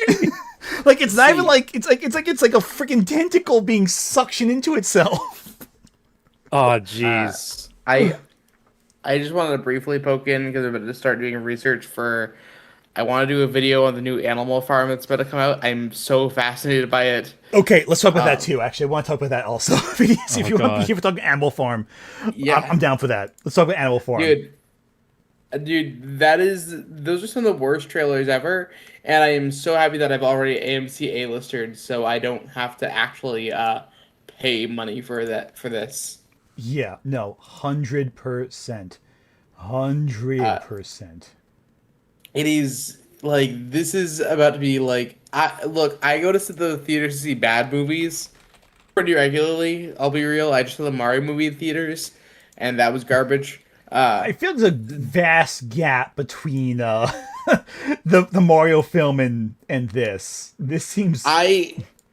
I am gonna warn you right now in advance. I am a Mario movie hater. Like that's fine. You're allowed. You're to among hate it. friends. That's fine. None of us are like super big Mario defenders. I'm just saying like it was boring. Yeah, this just seems worse. Is what I'm getting at. Like vastly worse. So I'll find out myself because But like when I warned you that I gave the film like a 2 out of 10. The Mario movie. The Mario Galaxy movie, like I hated it more than most people did. And as an Animal Farm fan since middle school, so this goes back a grand total of like 10 years. I'm utterly fascinated to see how bad this can be. What I find so bizarre is it's Andy Serkis who's involved with it. Like he's not, like his movies haven't been that terrible. Like what's he done? Well, I don't think I liked most of them, but I don't think anything was like super bad. It's just crazy. Well, the mystery for me is so it's like it premiered at like Annecy last year, and it had a lukewarm reception there. And then now that we're thinking about it, right? Because it's like it's taking a year to come out, and it had to be bought by Angel Studios. Whatever this winds up being is going to be absolutely fascinating one way or another. Yeah. Okay, so he's done 2 other feature-length films. He had like a biograph. Oh, he had 3 other ones. He had a biographical drama called Breathe. I've never seen that one. He did Mowgli: Legend of the Jungle, which I thought was very whatever. I've not seen that one. He did the one I'm most familiar with, which I like this one better than more than most people do, I think. Is Venom: Let There Be Carnage. People hate this movie. I kind of liked it for what it is. What did I give it back when I saw it? Because I am historically not a big Venom fan, but I think this was the one. Yeah, that was the one that I went to see with my college friends. I gave it like a 5 out of 10. Like I didn't hate it, but it wasn't. Yeah, that's fair. I get it. I get it. It's not a great movie, but I dig it. I think it's. I think the Carnage stuff I'm disappointed by because Carnage is a great villain. In the comics, didn't Woody Harrelson play Cletus Cassidy? It's weird. That is strange. I only saw the first Venom. I got like a free preview screening with a friend, and I told the Sony rep afterward, like, "Oh, what'd you think?" I thought it was terrible. That's fair. For me, Venom is. I'm sorry about Venom. Best line in the movie. That's fair. God, talk about Venom. Oh yeah, it's so cheesy for me. Like I love the again. I get it's not a popular opinion. I get a lot of people hate on it. I enjoy the trilogy as a whole. I think the third one's the weakest link, but like there's fun to be had, I think, with it. But I also get why people like are very negative on it. It's like I get it.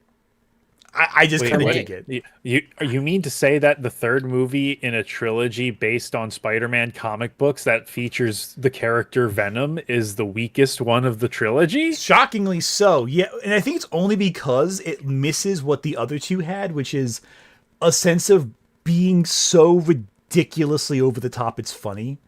Like, when the third one gets ridiculous, it gets really fun. But for most of it, it's very morose, and that's why it's the weakest one. Because it's not allowed to be as goofy as the other two. In my home trilogy, I'm kind of a loser. Yeah, my home trilogy, I'm kind of a loser. My home planet, I'm kind of a loser. From The Last Dance, what I think I remember is, wasn't there that weird family that was going to like Area 51? Yeah, the weird. They were fun. They were fun, and I like the Vegas dance, the Vegas scene in general. I like with the dancing and the Venom discovering casinos. Like, my very limited Letterboxd review says that I wanted there to be a spinoff about the Area 51 family. Yeah, because they're fun. And what's so funny about that family is the father in that was in another Spider-Man movie. So yeah, here's the thing for me. I've actually not seen the original Spider-Man movies. We must fix this. Phineas. I'm gonna soon, but it didn't really come up. My dad likes those a lot. This was before my dad, historically, is a fan of gritty comic book movies nowadays. Like, he thinks every comic book movie needs to be the Dark Knight level of serious. Oh, I'm gonna fight your dad. I'm sorry. Understandable. No, I tease him on stuff like this all the time. He thinks Death Note is a kids show, and he also my brother and I both tried to show him some Invincible, and he was like, "Yeah, I think this show's too kiddie for me." And I'm like, "Really?" I showed him even the last part, and he's like, "Yeah, it's animated." I'm like, "Are you mad that's a bright animated show? It's about a comic book, sir." We were actually just talking about Invincible. Yeah, I saw earlier. I've actually only seen like that first episode of Invincible, so I'm not an expert. I know enough about it, but it exists. It's a show out there that's popular. Heck yeah! Oh yeah, no, I love that. It's great. I think it's really fun, and I think I think some of the fan base we're slowly realizing is not mature enough to handle the storytelling of Invincible. I mean, as it goes for comic books, I feel like the whole thing there is, again, fan discourse is always weird because it's like there's a lot of people who always, in whatever discourse there is, are gonna stick to their old school opinion, or just like there's a lot of people who just the whole thing about a medium, right, in a genre is genres are for everybody. That's the thing that I've always it's someone can be like not a genre fan, right? But it's like everyone's got their own like palette of what they prefer for a genre. Like, I'm someone where it's like in my favorite films of all time is the latter two Guardians of the Galaxy films. 2 and 3 are two of my favorite films of all time. With 2 being like maybe my second favorite film of all time. I cry every time. But it's like the thing about the mediums and stuff, right? When you have conventions of a medium and things that are traditions, it becomes really fun as the storyteller to go play with the medium and play with how you can break the medium and try to make things out on your own. I'm always a believer that the creator should never adhere to genre conventions over the story they want to tell, you know? Mm-hmm. Well, it's funny, too, with all that. Like, I was saying before, like, some people see Invincible as deconstructive of superhero stuff. I see it as more as reconstructive. It's very much like taking the essentials of old school comics and playing with them in a more mature context, but still rebuilding and establishing the tropes and stereotypes of the series. I was doing it in different mature ways. Whereas something like Watchmen's more deconstructive. I think they're very interesting to compare, you know, because they're so different tonally. A lot of people conflate dark with deconstruction, and I don't agree with that. But Invincible, I think, plays really well with tropes in a way I think is very constructive. Whereas The Boys, I think, is the opposite of that, where it's very deconstructive, but also, especially the comic, kind of exhausting to read. I have also not watched The Boys yet. That's actually probably one of my next shows I want to watch because everything I hear about it makes it sound interesting to me. But no, Invincible and The Boys, like Amazon really has just two really solid superhero shows from what I've heard. Yeah. Honestly, I'm gonna be honest with you. I would say Invincible's better. That's maybe fair. I've heard. I've actually heard the majority of the people that I know in my spaces are more Invincible people, which makes sense. My friends back home are really into Invincible as far as it goes, and yeah, I gotta check it out at some point, like properly. I like a lot of its concepts. The twist in the first episode, I've seen the scene is actually one of those scenes that I'd rewatch over and over again. Yeah, no, Invincible's great, and The Boys is great too. Yeah. You're gonna have to watch all of them, but before you do any of that, Phineas, there's one thing I have not forgotten that you said today so far, and that's that you've never seen the original Spider-Man movies. What You're correct. What is up with that? Exactly. So I think I maybe saw clips around when I was growing up, but just weren't things that we watched as far as it goes. Like my dad was into those films and he owned them on DVD. But again, when those films were coming out, when did the first Spider-Man come out? 2002. 2002, yeah. Yeah. So 2002. Depending on how long it was in the year. When did the year come out? May. It came at the beginning of May. Yeah. Okay. So when did your child come out? When did my child come out? Yes, it's very important. 6 months when ago. Did he roughly. release? Okay, so I would have been 2 months older than your child when this first movie came out. Wait, what? Oh, okay. Now I get it. Okay. My brain. You were eight months old when Spider-Man came out. Yes. Andrew, so do you feel Andrew, do you feel that feeling of your bones slowly turning to dust right now as we speak? I had a similar conversation at the start of my newest after show, which goes out tomorrow. Hell yeah. When we were talking about Kingdom Hearts and how it was 25 years old next year, and I asked Kira, like, how are your bones feeling? And she's like, they wish to flee. I was like, yeah, Jesus. I feel that, and that's me right now. My bones wish to flee. Yeah. I make jokes about it again in these spaces that I'm in.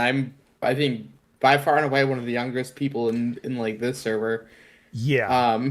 Phineas, you're one of the youngest people. Somehow you're one of the youngest people who knows every single YouTuber. There is a degree of separation from you and everyone, including Mr. Beast. Yes. Well, God. Yeah. Well, yeah.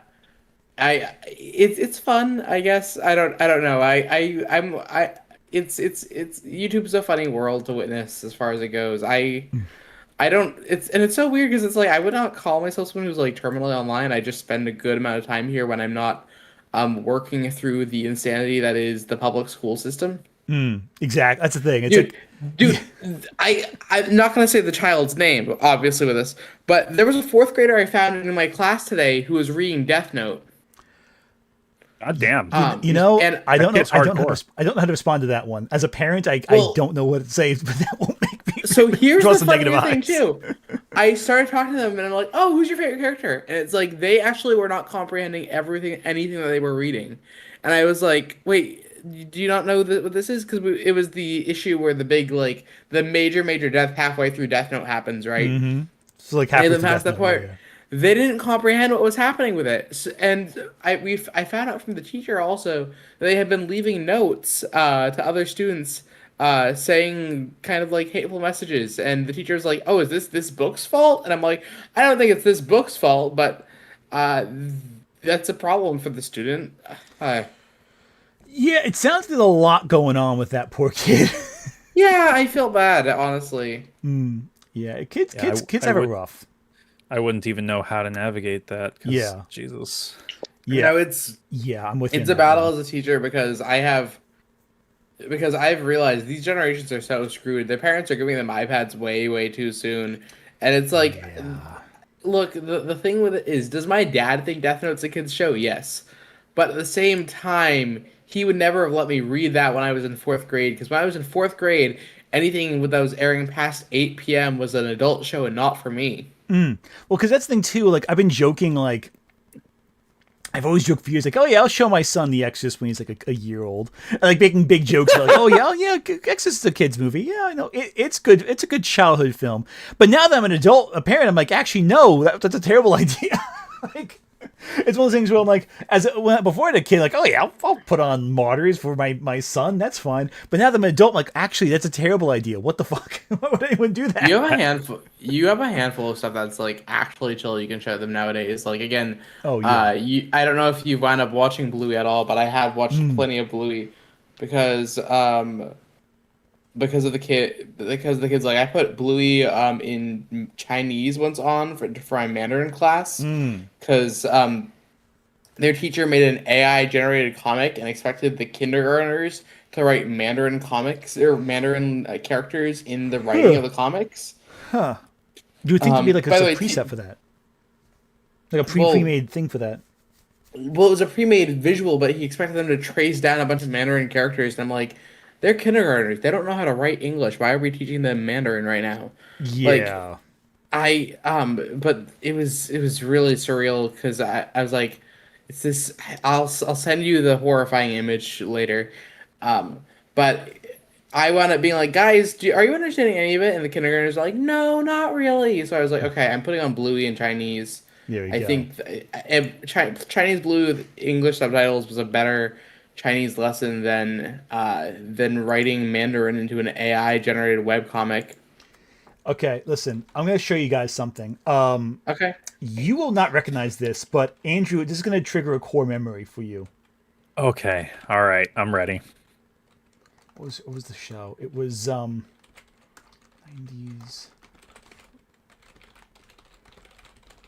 Where was that? It was the there we go. There we go. Right here. Oh no! It's a core memory. No! Yes, that's French. Not Muzzy! These children aren't French. They're This American. is nothing for me. And they've acquired their amazing new language skills from Muzzy, the remarkable new video language program for children developed right alongside fucking Zoo Books. Yep. With this unique BBC language, children learn a second. This was on every TV station for a decade. This commercial.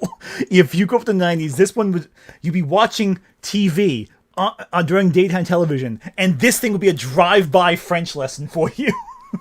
It still persisted into like the early 2000s. Yeah, they did like a CG revival, I feel like. I remember. I don't remember that. I remember this commercial, though. This commercial, definitely. For me, I remember kind of Rosetta Stone ads. Yep. Oink, oink, Zoo Pals, yeah. Zoo Pals were a time, yeah. Spaghetti, O-O-O's. Mm-hmm. I'm going to let some Super Chats play real quick, just because they're piling up. And there's a couple questions, I think, for you as well. At Confused Rune Super Chatted 38 cents. Do you have opinions on the Scientology runs? What? The Scientology runs? I'll tell you. At the guy 493 Super Chatted $2. Well, that AI was just taken over by the war. Yeah, the AI was taken over by before. At user _225_CCC Super Chatted $1.99. What it sounds like to get grapefruited by an AI. Yes, that's what it is. Oh, Wave. God, yeah. At the Wave Runner Super Chatted $5. The first time I've felt my job be threatened by AI. I can't even begin to dream of comedy that peak. Exactly. Can't wait for random AI triangle sounds. That's what it is. That the AI's taken over, and apparently not doing a good job either. At Eustace Giwo Super Chatted $2. The tone of Animal Farm trailer is sulfur monoxide wrong. Yeah. Yep. At the Wave Runner Super Chatted $2. I love the Venom 2 director in Expedition 3-3. Yeah. Well, there you go. Circus is great in that. Yeah. Circus is great in At everything. Eustace Giwo Super Chatted $5. Speaking of trailers, anyone see the Clayface trailer? Yes! Guys? It's Barry Kronberg in the best way. Yes, I'm so hyped. I can't wait. I love body horror. At MR Solar Sun 7174 Super Chatted $5. Anthony, are you aware that there's this guy named Revolver Snake? Revolver 666, who criticizes people like you, and he even called you a psychopath? Yeah, Skitty had a fun time. Skitty Bitty had a fun time responding to that guy. He's At out Revenavan 300 super chatted Not worth worrying about. $1.99. Hey Ant. Thoughts on Speed Racer 2008? Greatest movie ever made. Yeah, just is better than Godfather. At yeah. Black Rabbit Studios 11 super chatted $1.99. That Muzzy ads turned me to dust. Thanks, guys. No problem. I'm glad you've turned to dust. We all are slowly. At Vicehella super chatted $10. Hi, I've been having this thought on how multiculturalism affects Sonic in comparison to Power Rangers and Godzilla. It has a unique origin compared to other franchises. Have you ever thought about it? Yeah, because a lot of American elements factored into Sonic. You have Michael Jackson music. At Confused Rune super chatted 90 cents. People are breaking into the Scientology building and filming what's inside. Wait, what? We even have a partial map of the floor and we removed external handles. Wait, they broke into the Scientology building? What? I mean, kind of, yeah. Like, people would, like, run to see how far they can get into the building before getting caught by security and thrown out. And, So like, it's like- they had a huge part of, the ground floor mapped out, and they just removed, like, the external handles to get in because people kept doing it. So it's Urbex, but Psyx. I love it. I love it. Break into Scientology. I love it. I know what those words mean, but not in that context. God, it's crazy. I love that though. Scientology is a freaking mess. Like that's Every another. time- Yep, sorry. So I have a friend who lives like an hour-ish north of me, and the direct route to get to him, I have to drive through Clearwater, which, Clearwater, Florida is like the town that is owned by Scientology. That is where they are headquartered. Oh, that's the one that like everyone there is a Scientologist, right?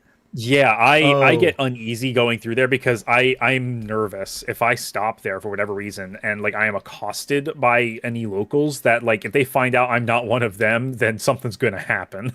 Oh, it's Scientology Utah. Yeah. Yeah, kind basically. of. Honestly, yeah, like what Utah is for like the Mormons, that town is. Except I think a little more extreme. It's like Salt Lake City, but it's more intense. Yeah, I've heard horror stories of like people move to Clearwater, they don't convert, and well, it doesn't end very well. Why would you? You had to have no idea what you're moving into if you did that. Like that, I feel like you don't do accidentally. Because you have to like know, like going into it, like what like how crazy Scientologists are. Yeah, like every local business is owned by a Scientologist. Like it's all Scientologists. And what's so crazy is like the fact that entire religion is so obviously a fiction. Like it's made by a like I want to sound like this religion's fake. No, I mean it's literally fake. Like it's entirely fictitious. Like none of it's real.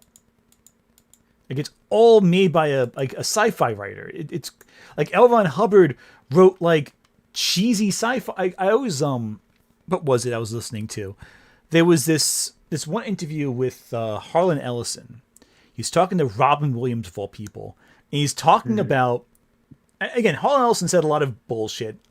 It's hard to say what he actually believed and what he didn't believe, or what he was lying about, what he was telling the truth about. But he was saying he claimed he was in the room with L. Ron Hubbard over like dinner or something when he came up with the idea for Scientology. Like just in the room. And it's like, well, what's that like? You're a struggling writer one day, the next day you've created Dianetics and now you run an evil empire literally that can't fit in any country except for America. Because that's why he was on C-Lab for so long. They kicked him out of everywhere. He wouldn't let him situate himself in any country, even America.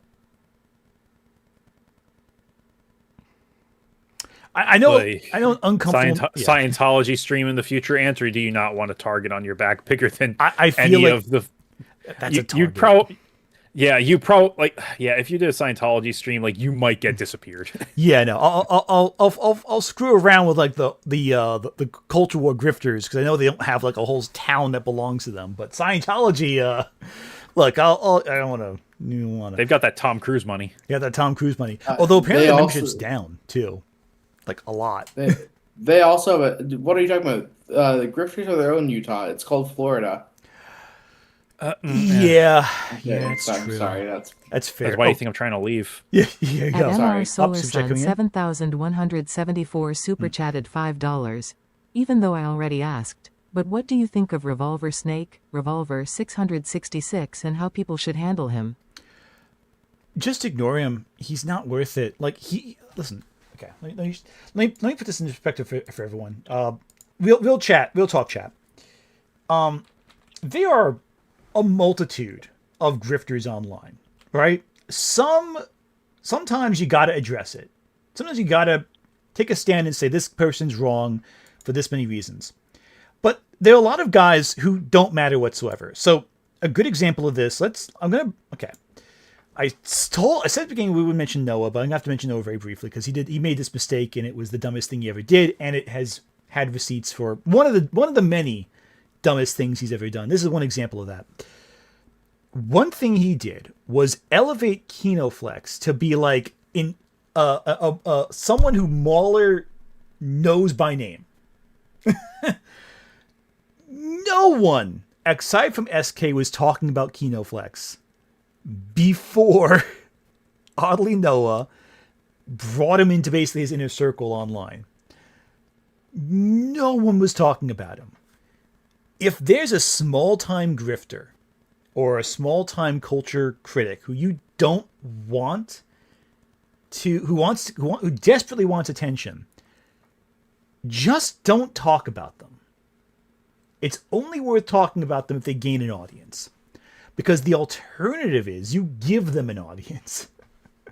Like Skitty Bitty made fun of this person on a couple of their streams with basically like, this guy's a clown, whatever. And that's fine.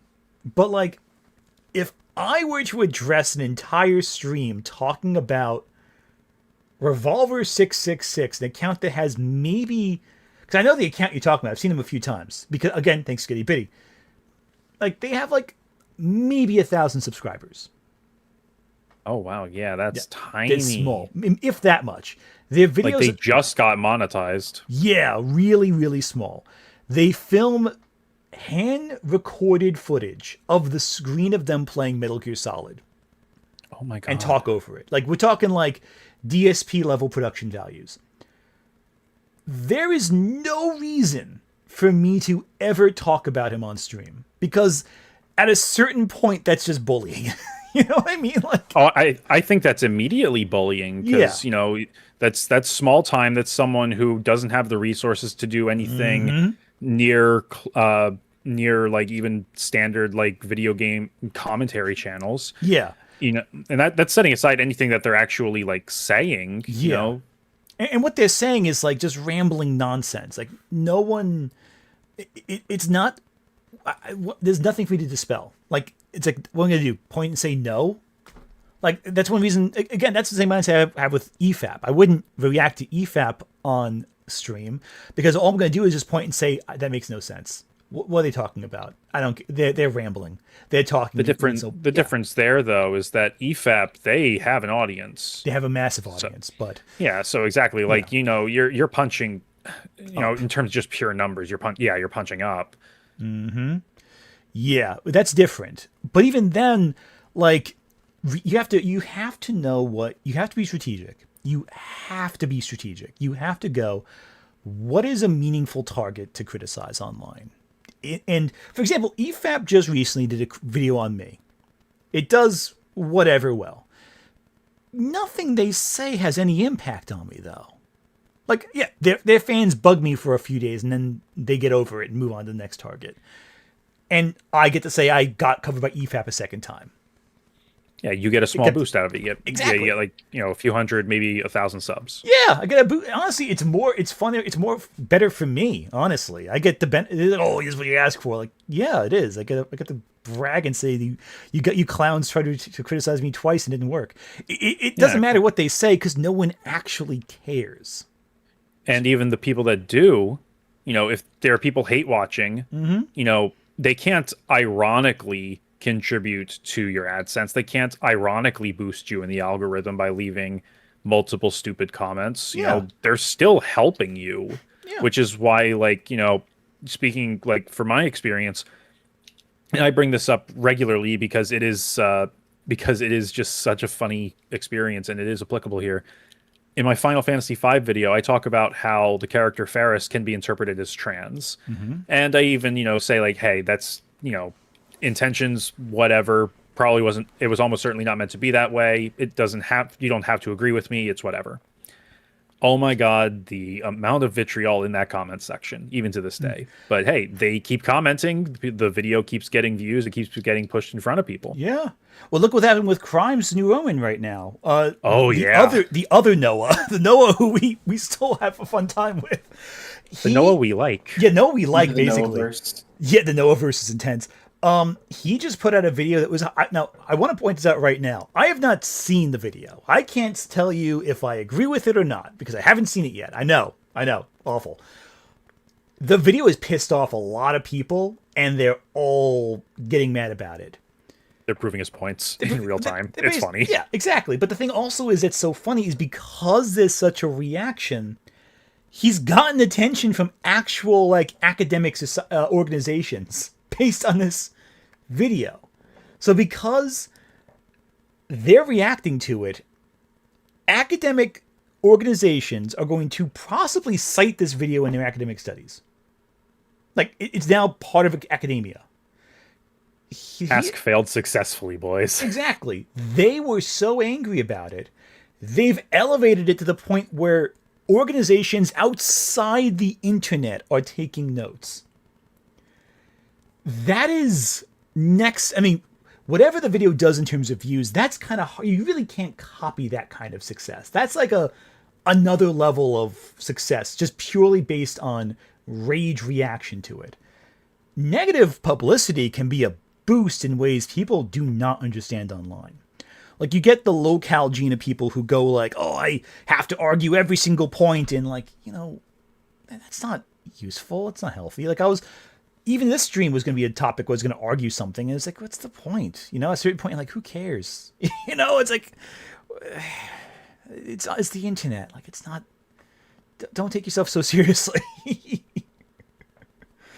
Anyway. Take yourself just seriously enough so that people will take you seriously, but don't get high and mighty about it if you don't have to. Mm-hmm. Exactly. It's just you have to have a sense of self-irony, and you also have a sense of self-awareness. Again, going back to the Revolver thing, this guy has a channel with a bunch of videos, and if I were to target him, it would do two things. One, it would be bullying a small account.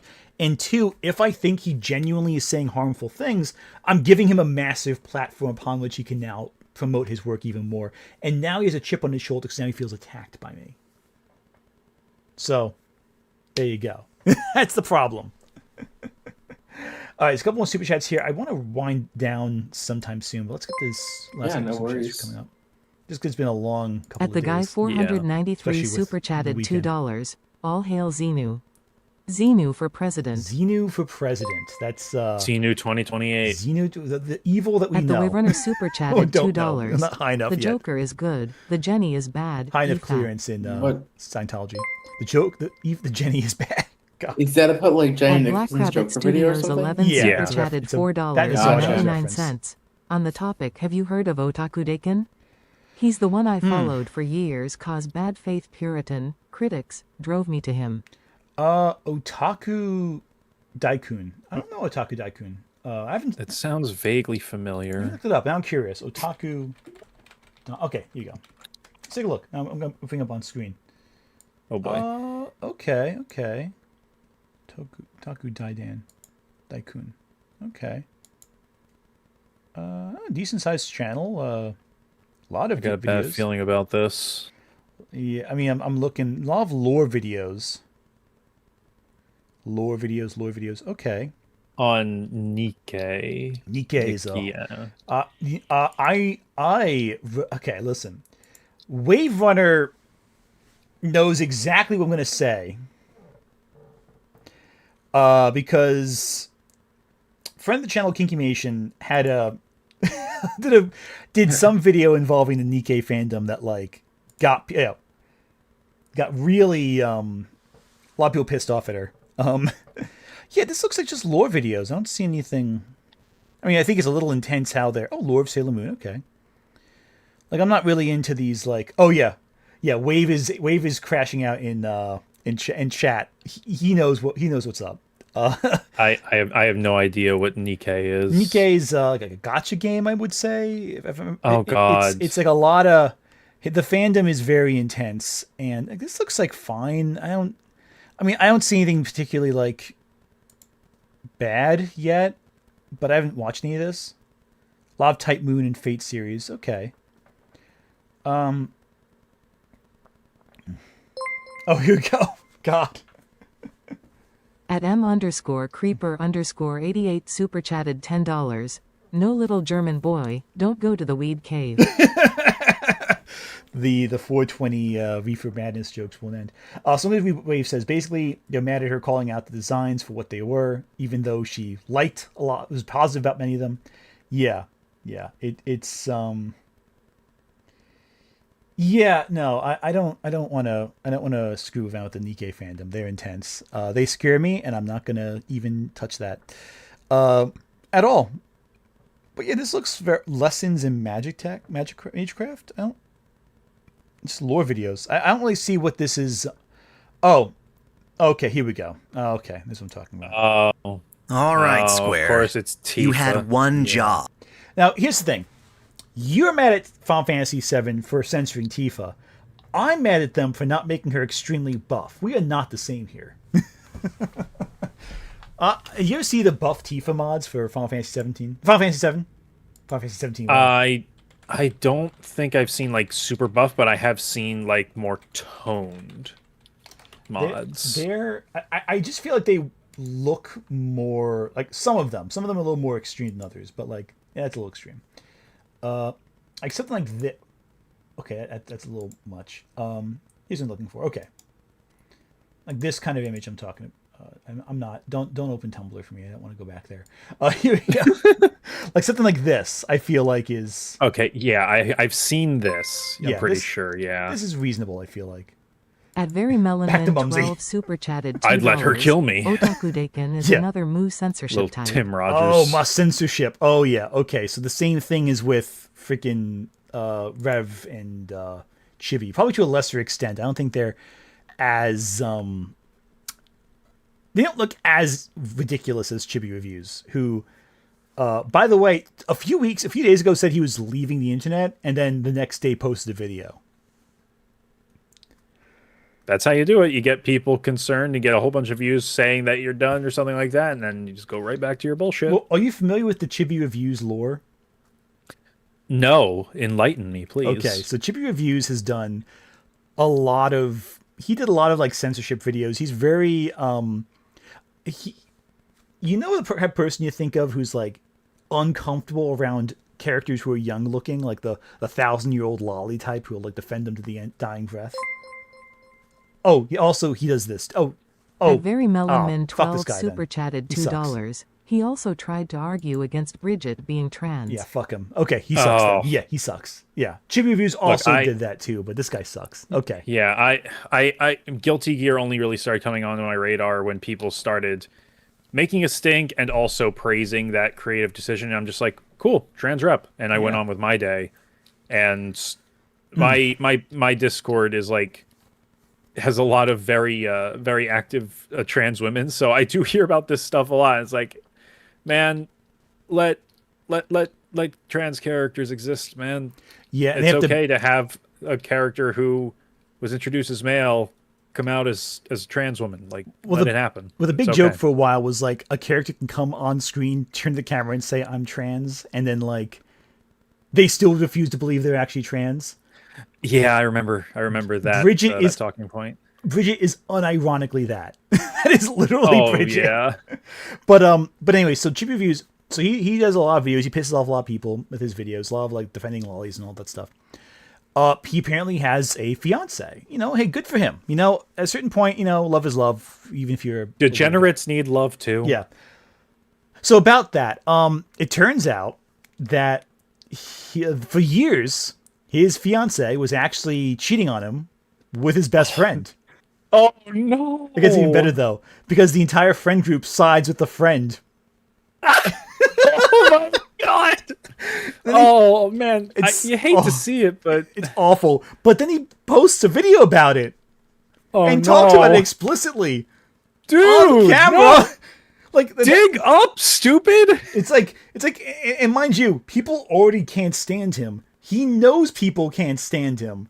Like, dude, what? Oh, like his thing, getting cheated on and broken up with. That's awful. I feel bad for you on that front. You don't make a YouTube video about it where you cry about it to your audience who you know can't stand you. Yeah, I mean, geez, it's set. You need to set boundaries with your audience. But it gets worse. It somehow gets worse. Okay. So apparently he then gets into an altercation.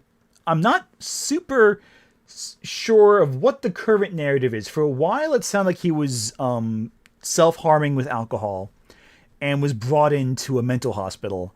But then people pointed out that it's not possible because the standard stay at a mental hospital for that kind of situation is 3 days, and he was only there for a few hours. So it doesn't make any sense to be released unless the hospital's really bad. So either he lied about it or something screwy's going on here. And then the other day, someone... Okay, so Chibi's real life brother is dead. So that's sad. It's awful. That's unfortunate. Genuinely, someone figured out where the brother was buried. Oh no! Brought a shovel to the grave. No! Took a photo of it. No!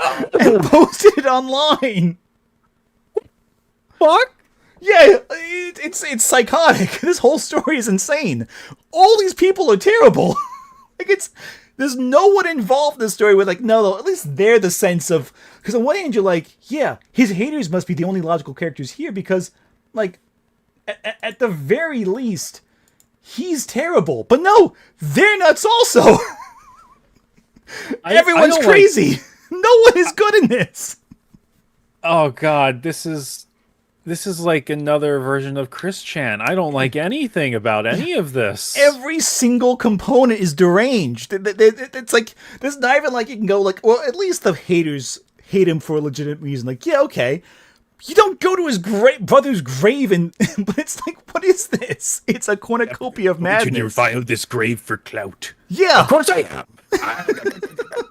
It's you have to laugh because it's so horrible. All of it's terrible. It all goes too far. Every time you're no, okay, that's it. We're good. We're at the limit. They find a new... That's why I have never covered Chibi on this channel. Because, at first I'm making, jokes about it, but then I'm realizing, wait, no, this is all horrible. There's, nothing funny here. It's all deeply upsetting stuff. All of it, all the way down, is terrible.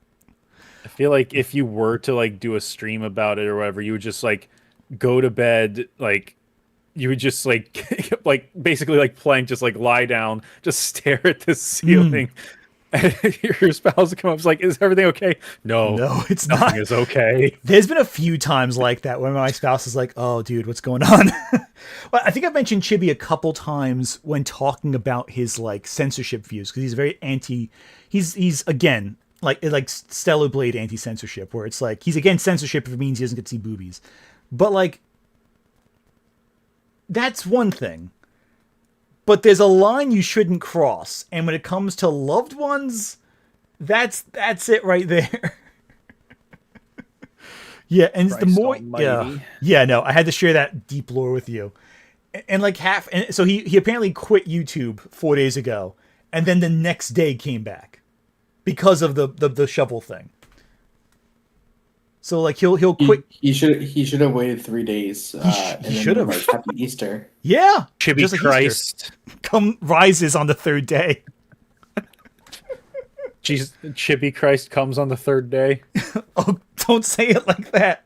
Don't say it like that. I mean his wife, his ex-fiance isn't going to make it happen. Not with him. That's the joke. I know. Oh Jesus, it's rough. But it does put things in perspective. No matter how bad things are, you're not in that. You're not there. Anyway, I think I'm going to wrap things up today because I really can't top the humiliation fetish that is Chibi Reviews' life. Phineas, Andrew, where can people find you? My channel, the one and only Phineas. You can find me at Andrew Bluett. That's blue with two T's on the end. BLUETT. Again, in a few weeks, Final Fantasy X-2 is going up. Hell yeah. No, supers were good. Okay, cool. So, yeah, we're gonna wrap things up today. This Friday, hopefully, we'll have the annual Star Wars video ready for May the 4th. And yeah, we'll just go from there, and hopefully everything will be good. So, thank you everyone so much for tuning in. I know it was a change of plans from the original plan, but I feel like I enjoyed this topic more. I'll be honest with y'all. I'll just be blunt about it. Last week was not a fun stream to do. I was very exhausted from doing that. I don't know how drama tubers talk about that kind of stuff day in and day out. It helps that they don't have a sense of shame or really attachment to anyone involved. Yeah, I think especially the attachment part. Because I feel like, again, talking about Chibi Reviews, you can make jokes about it, but like, I don't know Chibi, so I don't have any emotional attachment there. But with the whole thing with Noah, it was like just fucking draining. Like it's just real. It felt like a real like personal scar. And I'm like, God, this sucks. And, not to get too into it, it kind of was. I get it. It was a betrayal of trust. And like at that point, I'm like, you know what? I don't want to talk about this anymore. I'm done. Like I was going to do it today, going through the DMs, like, I don't want to fucking do this. Like it really, like I know some people like, oh, the optics of chickening out. Like I don't care about chickening out. I just enjoy. Just sucks, man. Yeah, at that point, like there's no point anymore. Yeah, you said your piece. Yeah, it's just kind of a spiral. Yeah, like what am I gonna do? Say the same thing again? Like, and it's at a certain point. You know, I was talking to people about this. I know I said I'm gonna stop the stream, but I guess I'm still going a little bit. I was talking to someone. For therapy. Yeah, right. I was talking to someone about like I forget who it was, about the drama spiral, where you start talking. And again, I've talked about drama a few times in the channel, but only in context of how it's relevant to what we're talking about. You look at like a drama story, you cover it, you talk about it briefly, and you're like, okay. Then your audience comes back wanting more of that same hit. And you're like, okay, now I gotta find something else, something more upsetting, something more dramatic. And the moment there's a drought in content, which I believe, honestly, I think now there is a drought in drama content because the big dramas are over. What we have Quartering and Noah, and none of the big drama tubers are talking about Noah because it's it's very small scale drama, you know? Yeah, like he doesn't have like his channel is like roughly the same size as mine, and I'm not that big. I'm under no delusions about that. No, I wouldn't even say my channel is particularly big either. I just like, especially in the scheme of things. You've got a silver play button, dude. That's true. It is right there. It is true. But like, I don't like. But I think of like big channels like a million. You know, I think of like I guess there's other dramas. I guess Jar was around a little bigger than I am, and that was like a big Jar Media. I haven't thought of them in a long time. God, yeah.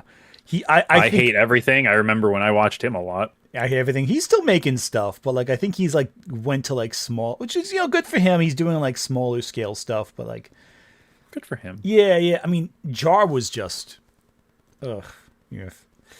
Again, it all comes back to My Little Pony. I think he was tied in with that at some point. I think.